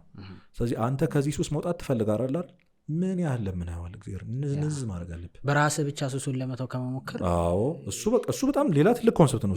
ግን በዛ መሀል ደግሞ በተደጋጋሚ መጠየቅ አባታችን አቡነ ሽኖዳ የሚሉት ነገር ያ በቃ ስለ ድክመትህ ዘውትር ጸልይ። በቃ ሌላውን ተወና ከእግዚአብሔር እያራቀ ያለው አንድ ነገር አለ። ሁላችንም በዚህ የምንፈተንበት አንድ ነገር ጾር ይባላል። ጾር በቃ ፈተና ኪሮ የሚፈተንበት እኔ ወንድሞቻችን በጣም ብዙ የምንፈተንበት ግን አንድ ናት። ሌላው ነገር ቀላል ነው። ለአንተ ለምሳሌ መጾም ቀላል ሊሆን ይችላል። ለአንተ ሊሆነ ሰው ፈተናው ጾም ሊሆን ይችላል። በቃ የሚታገለው እሱ ነው። ሁልጊዜ በተመሳሳይ ፓዝ ደግሞ አንተ ማትችለው ደግሞ ያሰው ይችላል። ምን ሆነ ነው ሊለኝ ይችላል። ወይ ደግነቱ አሪፍ ይሆናል። ይሄ አቅቶ ነው ምናምን ወይ ምናምን ይላል። እንዴት በዚህ ትፈተናል? ከዛ የእሱን ፈተና ስሰማ ደግሞ አንተ ልስቅ ትችላል። እና ያቺ ፈተና ነው ሁሉንም ሰው ከእግዚአብሔር ጎትቶ እያራቅ ያለው ያቺ ኃጢአት። በተለይ ደግሞ በዚህ ጊዜ ወጣቶች በጣም ነው የተፈተንን ያለ የሆነ አለ ሱስ ተብሎ የማይጠራ ሊሆን ይችላል፣ ለሰውም ማንናገረው ገብተዋል። ግን ጎትቶ የሚያስቀር በጣም ኃጢአተኛ ራስህን እንድጠላ የሚያደርግ ቅድም እንዳልኩም ደግሞ ለራስ ማጥፋት ብዙ ምክንያቱ ደግሞ በተደጋጋሚ የምትሰራ ኃጢአት ነው። እና በተመሳሳይና በተደጋጋሚ ጊዜ የምትወድቅበት ኃጢአት ላይ ትኩረት አድርገህ ጸልይ። በቃ ጸሎት ትልቁ እዛ ውስጥ ሆነ አውጣኝ ይባላል ማለት ነው። ምን በቃ እሱ ብዙዎቻችን ግን እዛ ውስጥ ሆነን አውጣኝ አይደለም የምንለው። ለመውጣት 10 ዓመት ፈጅቶብህ ላትወጣ ትችላለህ። ኦብቪየስሊ እንደዛም ሆኖ ያለ ፈጣሪ እርዳታ አይ ዶንት ቲንክ ሱስ የሚባለው ነገር ከባድ። እግዚአብሔር አጋዥም አይደል። እኔ አሁን በጣም ማወቅ ያለብን ነገር ድሮ ምንድነው ስንባል ያደግነው አንተ አንብብ እግዚአብሔር ያግዛል። ይሄ ትልቅ የእምነት ማነስ ነው። አንተ እግዚአብሔር 70% ላይ የሚጨምር 30% እኮ አይደለም። እግዚአብሔር 100% ነው። እግዚአብሔር ራስን መካድ ያልኩ ቅድም ባዶ ማድረግ ነው። ኪሩቤል ማንም ነው። በአንተ ውስጥ ግን የሚሰራው ራሱ እግዚአብሔር ነው። ምርጡ እቃ የተባለው ለዛ ነው። ስለዚህ አንተ የሆነ ነገርን ማሸነፍ ትፈልጋለህ አይደል? መጣርህን አውቁ በቃ ተው። እና በጣም ትልቁ ፖይንት እዚህ ላይ አንድ ድንቅ መምህር አለኝ፣ መምህር ኃይለ ኢየሱስ ይባላል። እሱ ያስተማረኝ ነገር ምንድነው? ኃጢአትን ለመተው ከመጣር ይልቅ እግዚአብሔርን ወደ ላይ መጣር ላይ ትኩረት አድርግ ነው። ለምሳሌ ሰው ዘፈን ለመተው ምሳሌ አድርገን ውሰደው። የዘፈን ሱሰኛ ነኝ ተብሎ ቢታሰብ ሰው ዘፈን ትቶ መዝሙር ማዳመጥ ፈልግ ሰው የመጀመሪያ የሚያደርገው ነገር ዘፈን መተው ላይ ትኩረት ያደርጋል። ወይም ደግሞ ከዘፈን መራቅ መደለት ከስልኩ ምናምን ቶ ዘፈኑ ይኑር ስልክ ላይ ጧጧት መዝሙር ማዳመጥ ጀምር። ከዛ ቀኑ ሙሉ ዘፈን አዳምጥ ቶ ከዛ ማታ ደግሞ አንድ ጨምርበት። እና አባቶች ምን ይላሉ? በውስጥህ ያለው የኃጢአት ጣዕም ልብ አንድ ቦታ ነው ያለው፣ ወይ ለእግዚአብሔር ወይ ለኃጢአት። በተመሳሳይ ጊዜ ሁለት ነገር ልትወድ አትችልም። ለሁለት ጌቶች ልትገዙ አትችሉም የተባለ ለዛ ነው። እግዚአብሔርንም ሱስህንም ልትወድ አትችልም። ስለዚህ ሱስህን እግዚአብሔርን መውደድ ስትጀምር ነው ሱስህን መጥላት የምትጀምረው። ስለዚህ ከፊት ለፊትህ ክርስቶስ አለ፣ ብርሃን አለ ይላል መምህሬ። መድኃኒቱ ሲገባ በሽታ በቃ ቦታው መልቀቅ አለበት ነው። ስለዚህ ፊት ለፊትህ ብርሃን አለ፣ ከጀርባህ ጨለማ አለ። ስለዚህ ዞረህ አትታገል ከጨለማ ጋር። ዞረ ከጨለማ ጋር ስትታከል ጀርባህን ነው የሚመታ ብርሃኑ። ስለዚህ ጨለማህን ኃጢአትህን ቶና ከእሱ ጋር መታገል ቶና እግዚአብሔር እንድትወድ ከሚያደርግ መንፈሳዊ ተግባራት ጋር ተጣመድ። ይህን ኃጢአት እያደረኩ እንዴት አደርጋለሁ ምናምን። አንድ እህቴ በጣም ድንቅ ነገር ነገራኛለች። አንተ በጣም የምትጠላውን ራስህ እንድጠላ የሚያደርግህ የሆነ ኃጢአት አለ አይደል? እሱን ማታ አድርገኸው ጠዋት ውዳሴ ማርያም የመጸለይ አቅሙ ካለ አንተ ምንም ነገር ታሸንፋለህ፣ ከምንም ነገር ትወጣለህ። ያን የማድረግ አቅም ካለ ካደረግከው ሁለት ዲፈረንስ ነገር ናቸው። በቃ ጨለማ ከብርሃን ጋር ህብረት የለውም። በቃ ሁለቱ ዲፈረንስ አላቸው። ተወው ጨለማውን፣ ብርሃኑ ላይ ትኩረት አድርግ። 10 ጊዜ ማጨስ ቃም ምንም አድርግ። ማታ ቤተክርስቲያን ሂድ፣ ጠዋት ጸልይ። አይኖ በጣም ከባድ ነው፣ በጣም ከባድ ነው። ሰው ልጅ በአንድ ጊዜ ሁለት ነገር ለማስተናገድ መሞከር። እግዚአብሔር እንድትወድ የሚያደርግ ነገር ላይ ግን ብቻ ትኩረት አድርግ። የእግዚአብሔር ፍቅር ነው ልብህን የሚፈውስልህ፣ ኃጢአትህን ነቅሎ የሚጥልና እግዚአብሔር አጋዥ አይፈልግም። እኔ በጣም የሚደንቅ ነገር መመቸት ነው ይፈልገው ለሱ እንዲህ በቃ መታው ነው እንጂ አምጣው ነው የሚልህ። አምጣው ሰሪ እንዳርግ በቃ እጅህን ስጥ። አልቻልኩም ማለት ስትጀምር ይጀምራል። ቅዱሳን እኮ ለምሳሌ ሞክሮ አቅቷቸው እኮ ነው አይ በቃ ብሎ ሲተዉት እግዚአብሔር መስራት ይጀምራል። ቀድም እንዳልኩ ማለት በቃ እና ምንድነው አንተ ለእግዚአብሔር ማነው ለራስህ መከራከር ስትጀምር እግዚአብሔር ይተዋል ነው። አንተ ለራስህ መከራከር ስታቆም እሱ ለአንተ ማገዝ ይጀምራል። እና የሆነ ተጋግዘህ የምትሰራው ስራ አይደለም፣ እግዚአብሔር የምታስቀድምበት ህይወት ነው። ገብቷል? ያለሱ ምንም ነገር ልታሸንፍ አትችልም። እና በራስ መተማመን ማለት ይሄ አሁን በራስ መተማመን ኮንፊደንስ ምናምን ይባላል አይደል? ራስህ ክርስቶስ ነው፣ በእግዚአብሔር መታመን ማለት ነው። ስለዚህ ኃይልን በሚሰጠኝ በጌታ ሁሉ እንችላለን፣ በክርስቶስ ሁሉ እንችላለን። የሰው ልጅ እንደዛ ክርስቲያን እንደዛ ነው የሚለው። ልክ የሆነ ጊዜ ግን የሆነች ኢጎ መጣ፣ የሆነች ትዕቢት መጣ። አይ ካን ሃንድል ኢት ምናምን ስትል ኦኬ ትችላለህ ማለት ነው። እንካይላል እግዚአብሔር እንካይላል። ኦኬ ማድረግ ይችላል አልክ ምናምን ሃው ቱ ስቶፕ ምናምን ብለህ ሰርች አድርገህ ዩቲዩብ ላይ ወጣለሁ ብለህ ነው እንካይላል። አትችልም መቼም። አይ በቃ ቅቶኛል የምር ከልብህ መድከምህን ስታይ ሲያይ እግዚአብሔር ማገዝ ይፈልጋል። በጣም ኢንስፓየር የሚያደርገኝ ነገር ዲያብሎስ አንድ ጊዜ ሄዶ እግዚአብሔርን እንዲህ አለው፣ ብርቶቹን ለእኔ ተዋቸው አለ።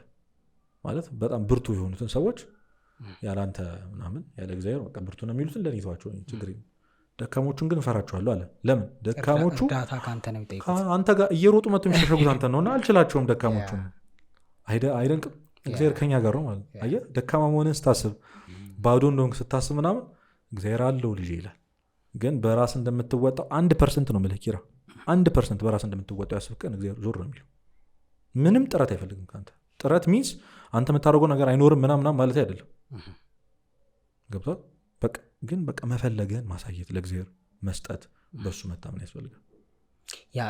የራስህ ለዛ ነገሮች የምታረጋቸው ነገሮች ቢኖርም ልብህ ግን መተማመን ያለበት በተግባሩ ሳይሆን በእግዚአብሔር ነው ሀሳቡ እንጂ አክቹዋሊ በተግባር የምትሞክረው ነገር የለም ማለት አይደለም። እጁ አለ፣ በቃ እግዚአብሔር እጅ አለበት። ታዝዤ ነው ማድረገው እንደማለት ማለት ነው። 21 ዓመት ነው ግን ብለውኛል እንግዲህ ቤተሰቦች ይቀባሹ። በጣም አሜዚንግ ነው። ሰዎች እንዴት እንዲያውቁ ነው የምትፈልገው? እንዲያውቁ እንዲያውቁ ነው የምትፈልገው? እኔ እንደምንም ብታይ ደስ ይለኛል። ማለቴ በምን መልኩ ነው ኢምፓክት ማድረግ የምትፈልገው ሰዎች? እንዳልኩ ነው በቃ እኔ ወጣት ነኝ፣ እድሜን ሰምተዋል እንግዲህ የእኔ ጄኔሬሽኖች ያሉ ወጣቶች ምን ላይ እንዳሉ ይገባል መቼም። እኔ ስለማልፈተንበት አይደለም። እንደውም አንድ በጣም የሚደንቅ የሆነ ሰው ምን እንዳለ ታውቃለህ?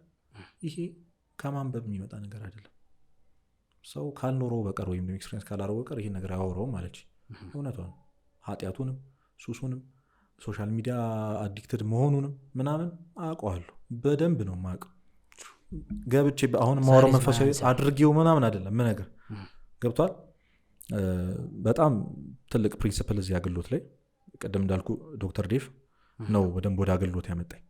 በኢትዮጵያ ጀንደረባ ትውልድ ፖድካስታችን ላይ ነበር እና በኢትዮጵያ ጀንደረባ ትውልድ በጃን እስጢፋኖስ ተማሪ ነኝ። እሱ ህይወቴ ላይ ያመጣውን ኢምፓክት እንዲህ ነው ብዬ ነገር አልችልም።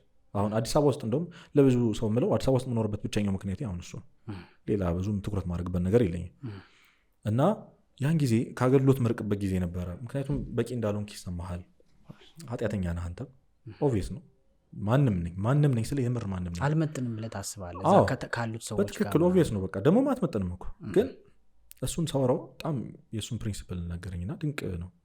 የያዕቆብ ወንጌል ይቅርታ መልእክት ምዕራፍ 5 ቁጥር 19 ላይ ያለ ወንድሞቹ ይላል አንድን ወንድማችሁ ከኃጢአት ብትመልሱት፣ ያንን አንድ ወንድም ከኃጢአት ብትመልስ ነፍስህን እንደምታድን የኃጢአትህን ብዛት እንደምትሸፍን አውቃለሁ።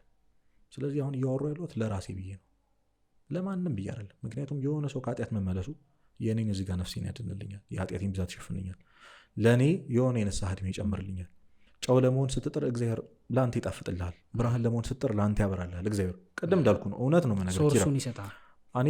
አንተ እግዚአብሔር ስትሰራ እሱ ያንተ ስራ ይሰራልሃል ማለት በቃ ድክመቴን ይደግፍልኛል፣ በዚህ ከማሪኝ በዚህ ካገለገለኝ ብዬ ነው እንጂ በጣም በእርግጠኝነት ትክክለኛ ቤተክርስቲያን መሰረታዊ እውቀት የሌለኝ ቤተክርስቲያን በትክክል ሪፕሬዘንት ማድረግ የማልችል እንደሆንኩ በደንብ ነው ማቅ። በጣም ብዙ ሰዎች እንደው በዚህ እድሜ ምናምን ትንሽ ቦታ ብቻ ብለህ እንዴት እንደዚህ መውጣት ምናምን ይላሉ። እኔ አይደለሁም። ቅድም እንዳልኩኝ ስናታ አባውት ዩ አንተ አይደለህም። በቃ እግዚአብሔር እንድታገለግል ከፈለገ ፈለገ ነው። እና ደግሞ አንዳንዴ ደግሞ ከእግዚአብሔር ጋር ብቸኛው ሊንክ የምታደርግበት እንትንህም ይሆናል አገልግሎት። እኔ የሆነ ጊዜ የሰንበት ቤት መርሃ ግብራችን ላይ በጣም ከ10 ዓመት በላይ እንግዲህ በላይ 10 ዓመት ማለት ሙሉ እድሜ ነው።